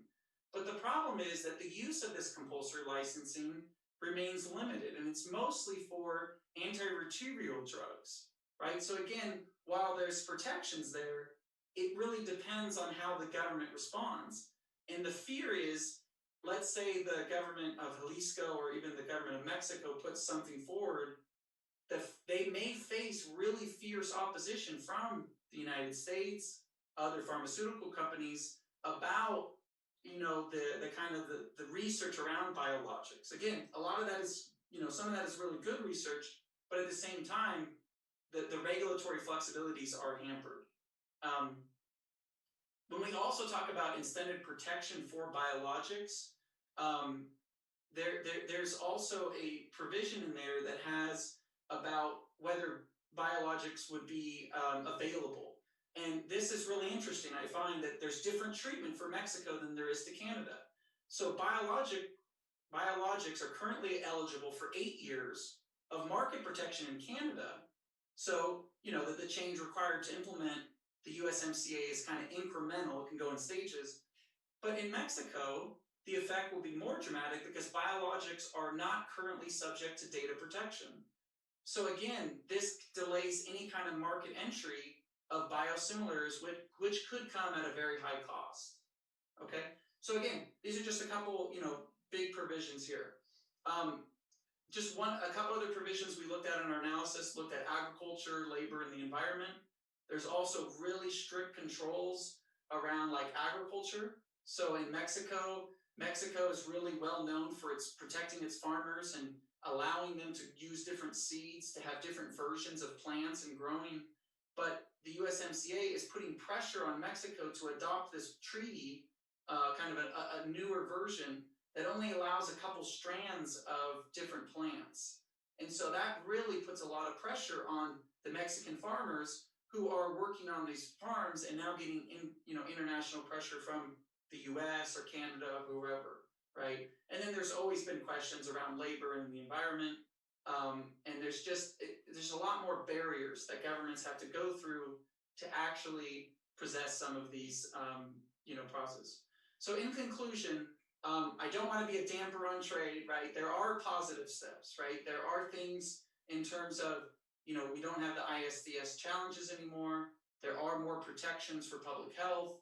But the concern is that you're limiting more and more of governments, the kind of what we call policy space, to have an agenda, to put through a policy. And in the US, we call this kind of a red tape for regulators. It's kind of handcuffing them to not allow them to do things that are in the best interest for public health. And again, I think every country, every state wishes to have their own kind of sovereignty. And unfortunately, these trade agreements are kind of limiting that more and more as time goes on. This is the article that we published on the USMCA. So if anyone's interested in, there's the link. I'm more than happy to share the slides. This is my contact information. I really appreciate the opportunity to speak with all of you today. I know this is probably a much different presentation than the rest, but if you have any questions or you want to email me or interested about learning more about the impact of trade and health, I'm more than happy to discuss this. So thank you very much. Thank you very much, Eric, and thank you for your excellent exposure. We'll be looking forward to see you very soon. Thank you very much. Great, thank you. Muchas gracias a Eric por su presentación. Y bueno, sin más le damos. Thank you, Eric, for your presentation. And without further ado, let's give the floor to Fernando Portugal. Thank you for understanding. Eric has some time concerns, so thank you for letting him speak first. And now we will pay attention to your very interesting presentation. Thank you so much, Secretary Peterson. Thank you so much for that. There have been so many activities that have going on. The agenda has been completely full, but it's wonderful to be able to collaborate among all of us here. I'm so glad that all of us have a space to present.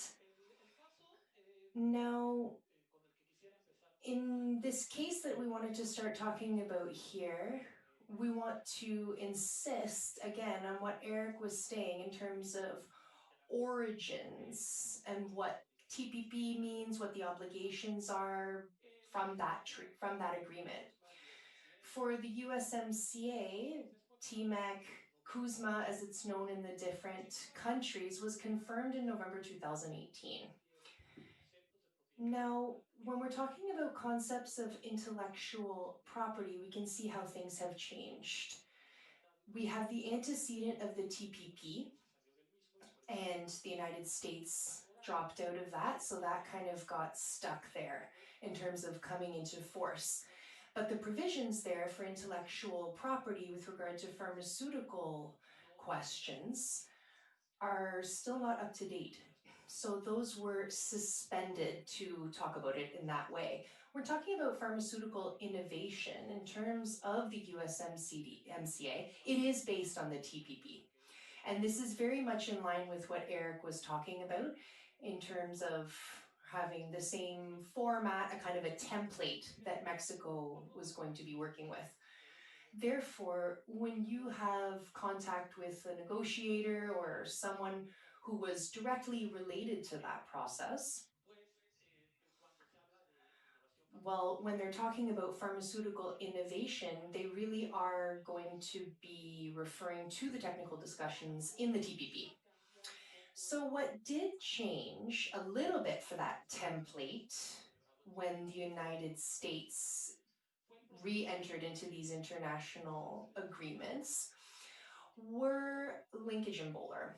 And we're talking about December 2019 here for when TMEC, the USMCA, was being approved. The Democratic Party is the one that was behind this. We had the speaker from the Chamber of Representatives who was using language, kind of slang, legislative slang, where they made some conditions for approving the treaty. And this is where we see changes in what the United States had previously agreed to. So in the USMCA in 2018, this is where we're seeing differences from 2015. All of these obligations that we had seen in the USMCA were going to need to be implemented, and we had to include them in our national legislation. So that would also be along with other important laws, such as the new meteorological law, infrastructure laws, seriously modifying labor laws. And so what happened here is that we were going to have to adopt a new industrial property law. From the first trimester of this year, there was quite a bit of legislative activity before COVID-19 really hit, where we were working on these legislations. And this even included things that had been included in the TPP and the TPAC, even though those agreements had been languishing for over a year. So in terms of industrial property, in terms of specifically talking about patents, we were going to see a new federal law for protecting industrial property. So this was published in the official diary of the Gazette in July 2020. Nevertheless, it's important to really focus our perspectives here, and understanding that this law for industrial innovation still had a lot of work to go to be totally come into force completely.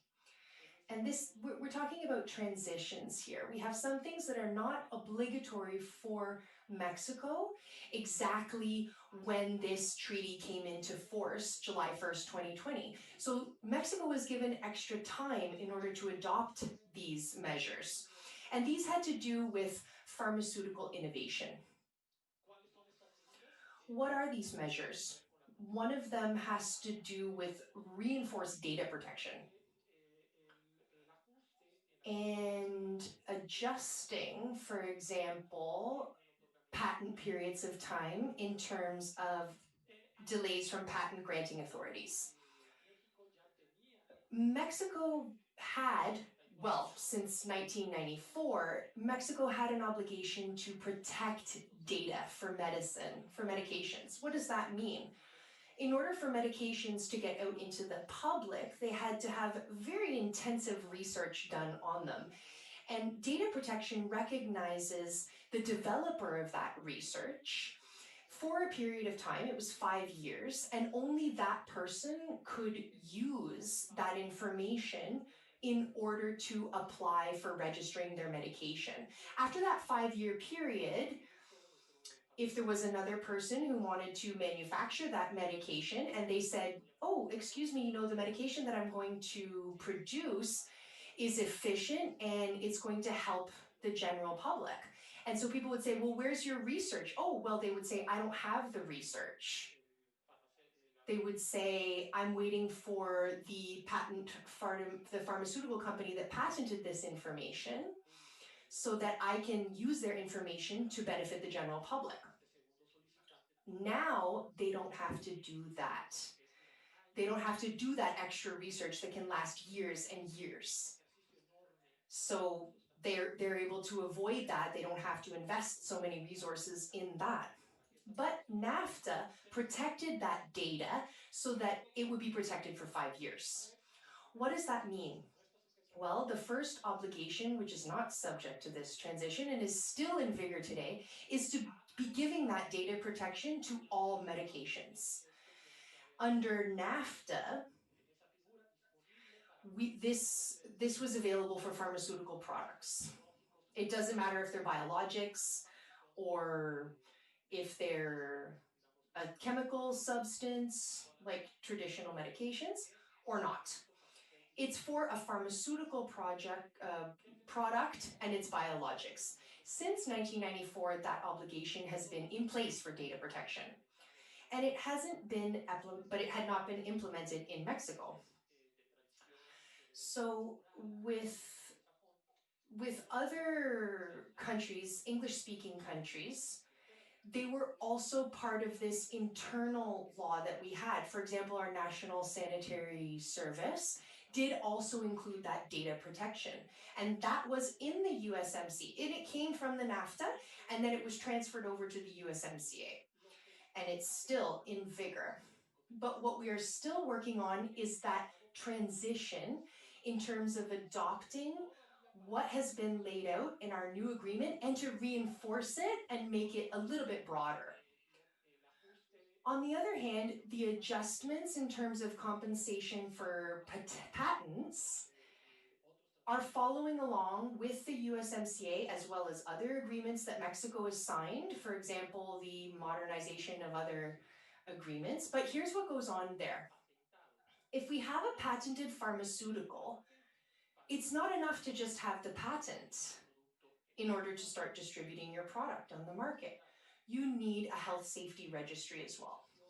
And that is the authorization from our National Health Safety Organization.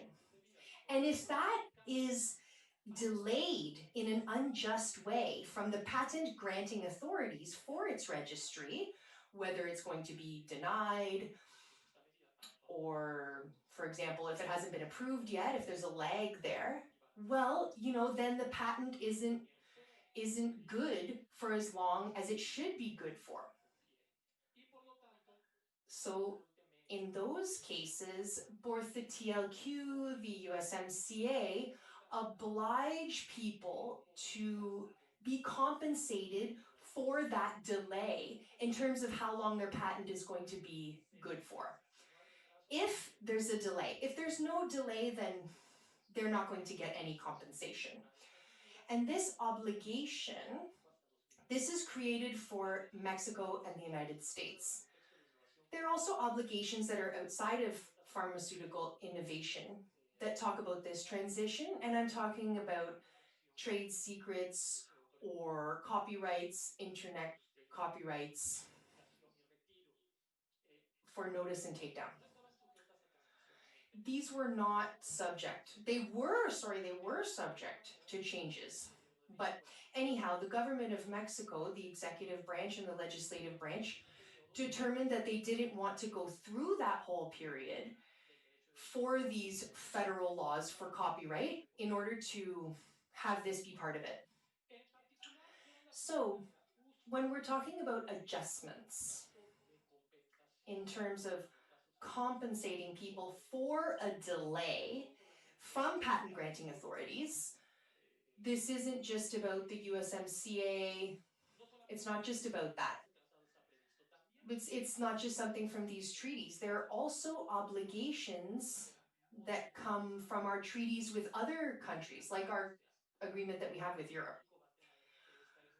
So Mexico is going to have to seriously work on implementing this, because these agreements, the agreement with Europe and the USMCA, they're not contradicting each other.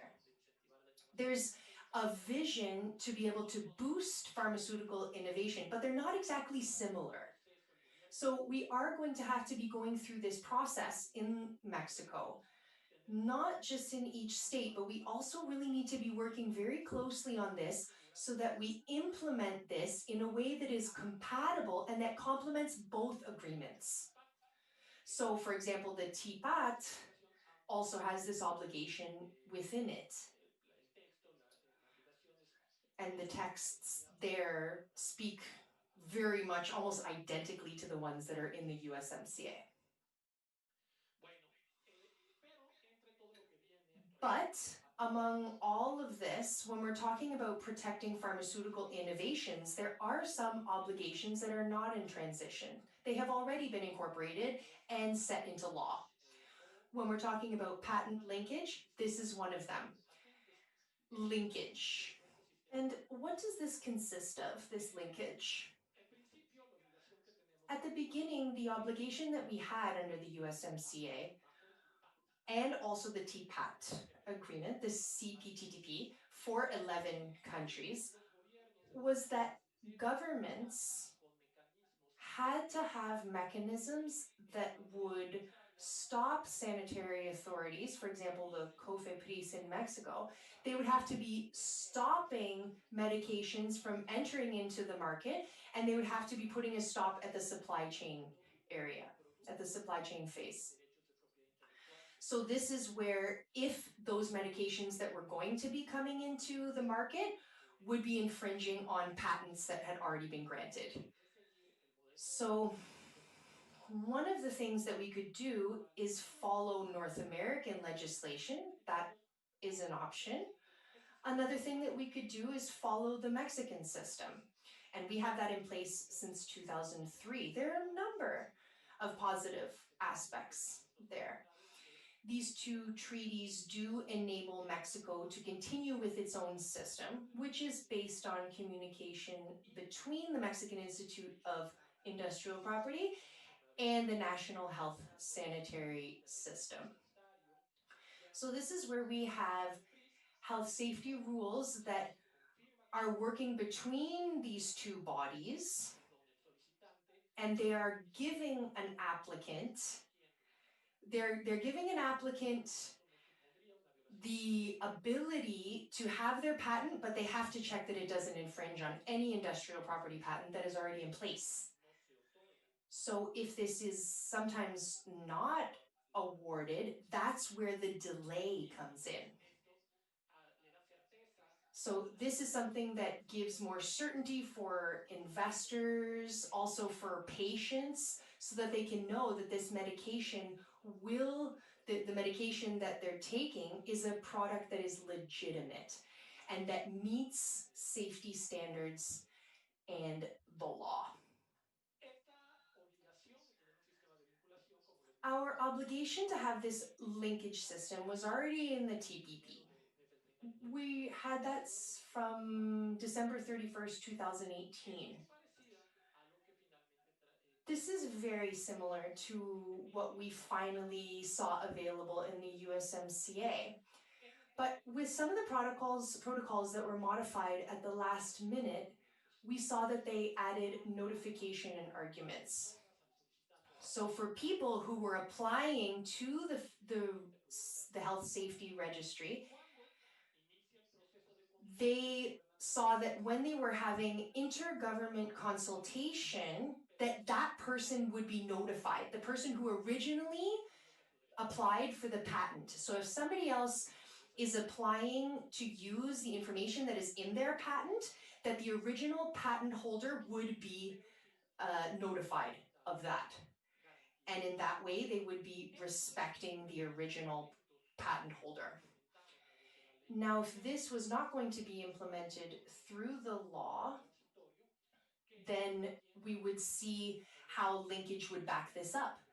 So if the Mexican Institute of Industrial Property and the health sanitary system were communicating on this, that would extend the time frame that was available. And this would be backed up by regulations. The advantage of the USMCA for certainty, for pharmaceutical innovation and development is very clear. This system has to cover all products and patents that are related to a pharmaceutical product. And that's what is written in the law. So this is a mechanism that gives legal certainty for all medications and patents, biologics, chemical substances, and any patent that is related to that medication. Now about the Bowler Clause, I won't be speaking about it. I would rather talk a little bit more about the teapot and the annexes. Now, in terms of industrial property, this is what people are most interested in. Now, these two annexes, yes, they're annexes, 8 and 12. These are directly related to regulating pharmaceutical products. What do they entail? The health authorities, which is the COFEPRIS in Mexico, they have to award or assign this information in a reasonable period of time. They cannot be restricting commerce. They can't be stopping it. They can't be slowing it down in an irrational way. Access cannot be curtailed to these medications for people. And we also don't want to affect supply chains there either. In general, the obligations that are in the USMCA, both in this chapter and these annexes, these are talking about regulatory paperwork, and they also touch on patents. This is something that we've seen in our new federal industrial property law. And this goes hand in hand with having a high standard of protection for industrial property in Mexico. The authorities have to be putting these regulations into place. It's very important, this is very important, but it's not everything. There also has to be congruency between what the agreement says and what actually happens in real life. There's another point here that is very important. All of these measures that have legal frameworks behind them, they help a lot. They're very good. They really do help us. But for Mexico to have this positive innovation ecosystem, we really need to get the wheel turning, to have the Mexican Institute of Industrial Property make these regulations come to life and to have them connect to business. So it has to be tied to research, to the academic sector. And a general aspect of this is in Mexico, we are not very advanced in this. We have a lot of innovation, but we mostly export high tech. But really, it's innovation that is developed abroad. But one big exception here for Mexico is the state of Jalisco. Secretary Peterson mentioned this, and other speakers have also mentioned the same thing. Over the last years, Jalisco has been highly tied to innovation. We're seeing it in real life with this forum right now. We also have the Creative Digital City, which right from the Secretary of the Economy, we see that as a project that is, wow, that is so close to utopia. For me, I'm very proud of this, of the Creative Digital City. Now, of course, all of these measures that are written into law, that are written into international agreements, they also need to be accompanied by public policies, just like the state of Jalisco is doing in terms of digital advancements. God willing, we could also see a structure here for the pharmaceutical sector, and not just in Jalisco, but in other states as well. We want to see this all over Mexico, and we know that there is industrial capability to be doing this in other states. We know that it's very active in terms of producing medications. Of course, which are, as you know, beneficial to the economy and the pharmaceutical industry. But beyond that, beyond those advantages to the economy, these really have benefits to public human health, and this is fundamental to developing well-being in all of Mexico. We need medications, we need pharmaceutical products that help our population and that deal with diseases that are prevalent in the population. Thank you so much again for the opportunity to be in this forum. Thank you so much.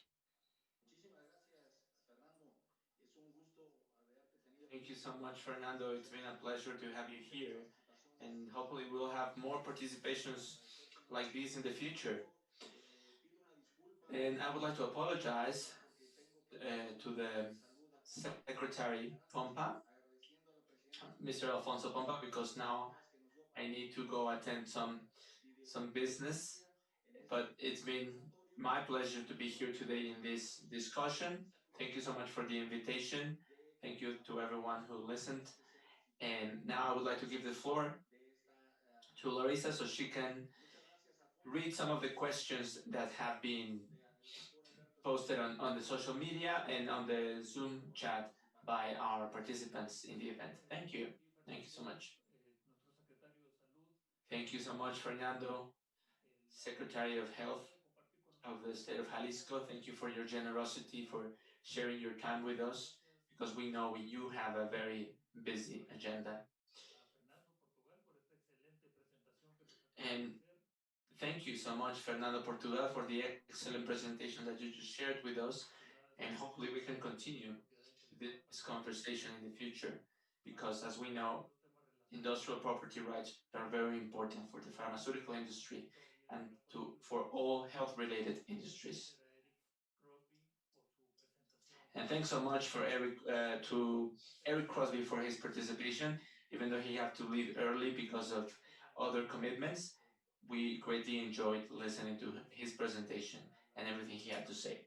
Now, please, Larissa, I would like to give you the floor so you can read the questions. Thank you so much, Secretary. And greetings to all of you. I'll get straight to the questions. What do you recommend from your perspective? How can we boost participation from higher education institutions and public research institutions toward this industry? What kind of research is this industry most interested in? Well, thank you so much for that question. The truth is that, well, I hope you won't take this as a very basic answer, but we are truly in this very green stage in terms of linkages among universities and the industry. The first thing that we have to do is communicate. We have to get to know each other. My suggestion that I always have, let's have forums like this one. Let's have more activities where the national industry and what has already been established in Mexico, and even industries that potentially could invest in Mexico, they have to know what the universities are doing. And also the opposite is true. The question is totally logical. What are the research areas that the pharmaceutical industry is most interested in? Of course, in terms of Mexico, diabetes is extremely important. On a world level, everything that has to do with aging diseases, Alzheimer's, that's the main one. But of course, there are other diseases. We're talking about neurological diseases in elders.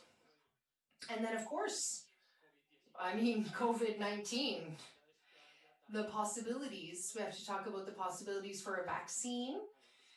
And that's exactly what some people that I work with are doing, and they have considerable advancements there. Also, when we talk about factors that affect our immune systems, we need more research that also has to do with COVID. And I have to tell you that there is a Mexican woman in the United States. I'm not going to exactly say which university it is. I don't want to make a mistake, but she's making important advancements with respect to that as well, a vaccine for COVID-19. We really need to communicate. We need to communicate openly and freely and directly. And we need to know how, from the point of view from academia, from the point of view of universities, how do we communicate messages? How do we speak to companies? And sorry, sometimes I say we, but I mean, sometimes it's us, the companies, and other times I feel really tied to the research part of this because it's familiar. So, but we can really touch on both of those. But we need to be more practical and direct in our answers. Invite us to all the forums that you have. Universities, please plan forums, plan specific meetings with companies. I would recommend that that be sector by sector. Not necessarily just the pharmaceutical sector, but the energy sector and others. We're complementary.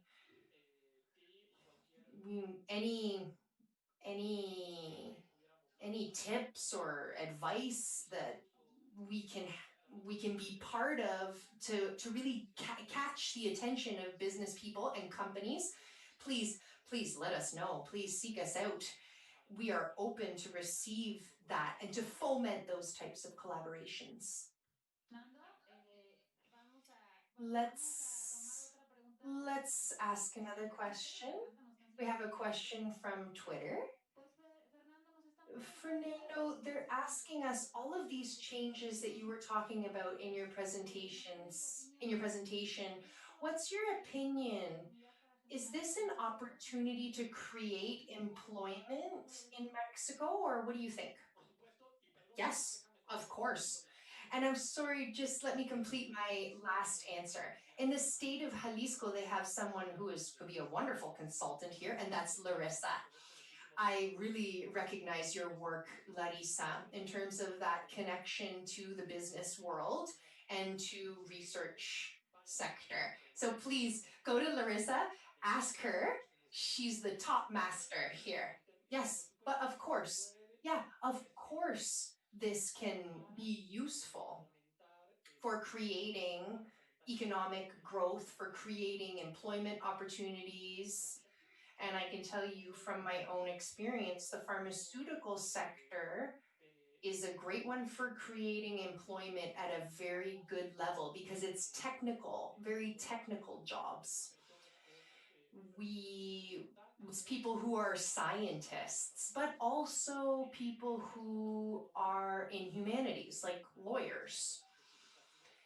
Now, some of this has had a bit of a lag, but let's not forget that Trump's vision was to protect domestic production, and that really goes against benefits to Mexico.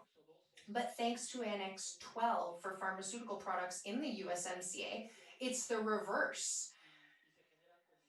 We are creating conditions that Mexican authorities, if the laws are implemented, are going to be creating a beautiful ecosystem for investment.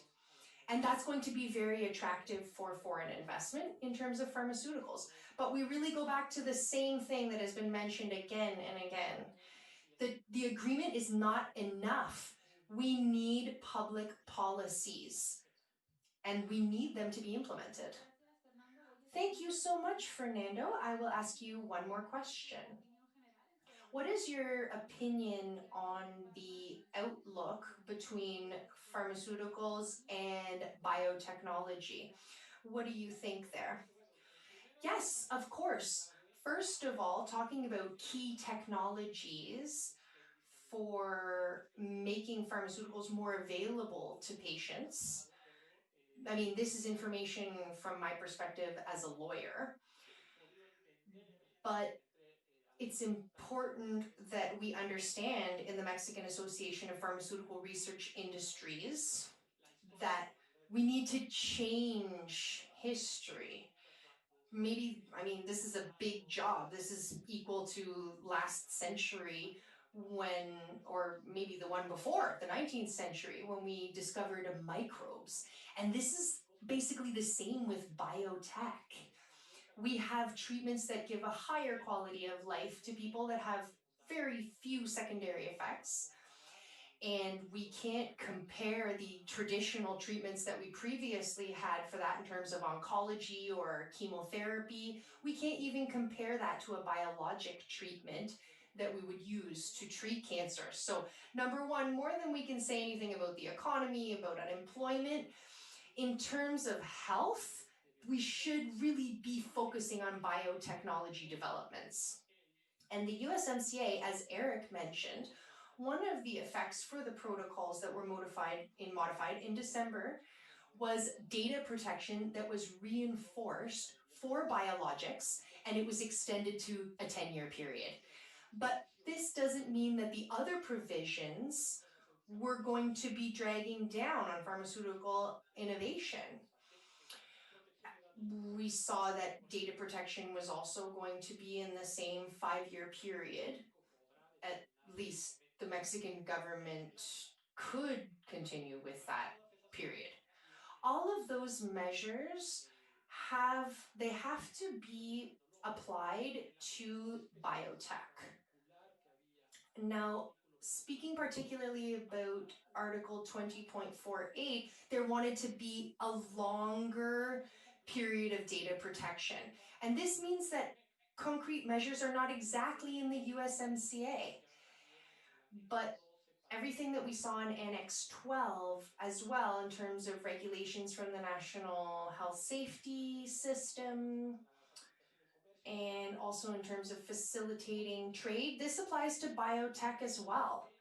So if we really do follow that closely, we're going to have a really favorable ecosystem for investment in this area. Thank you so much. Just like what you were saying right now is really key in terms of initiatives that Jalisco is bolstering in terms of biotech. Thank you so much, Fernando. And with that, our Q&A period is out, and we will now hear from Dr. Daniel Jacobo, who is in the Secretary of Science, Technology, and Innovation.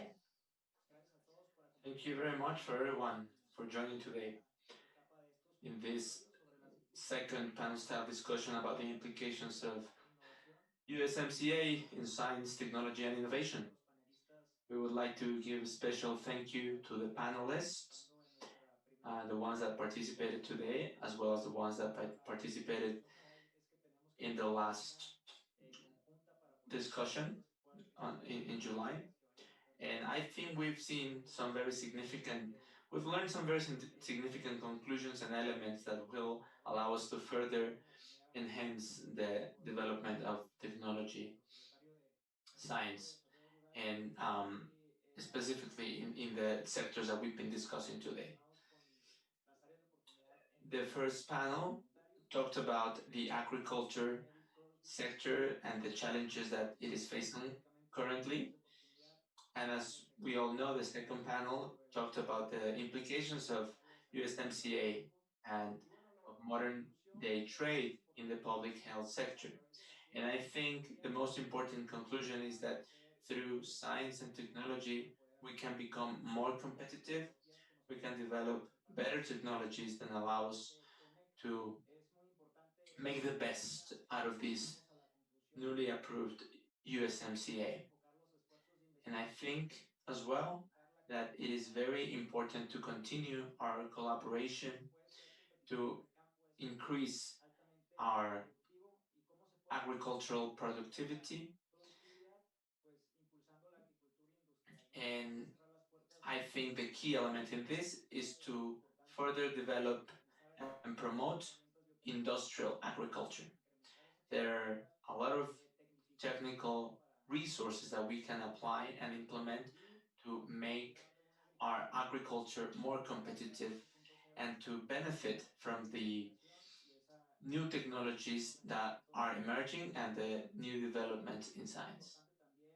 It is very important as well to focus the research on the development of technologies that allow us to have better product and food traceability.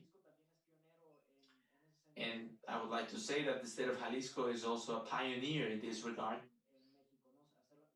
and not only in Mexico, but in the world. In Mexico, we have created the first law or the first bill in this regard.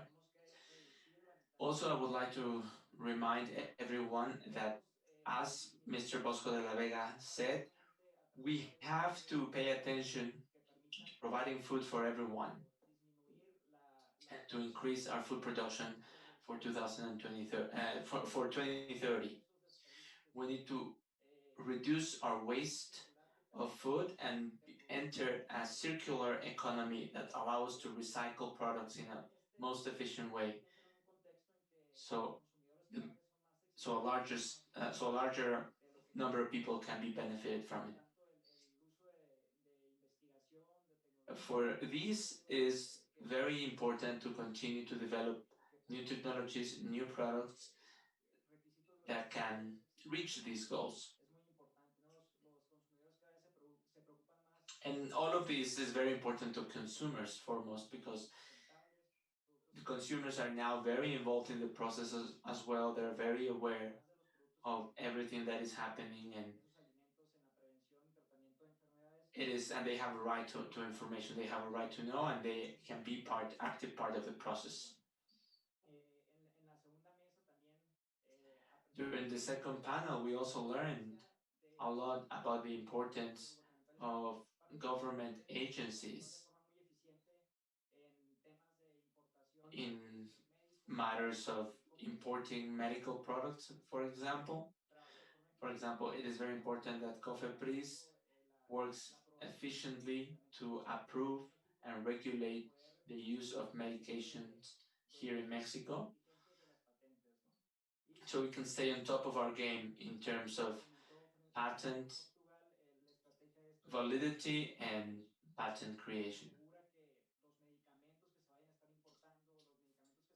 In this way, we can ensure that the medicine that we are importing and exporting are not in violation of any current patent or law.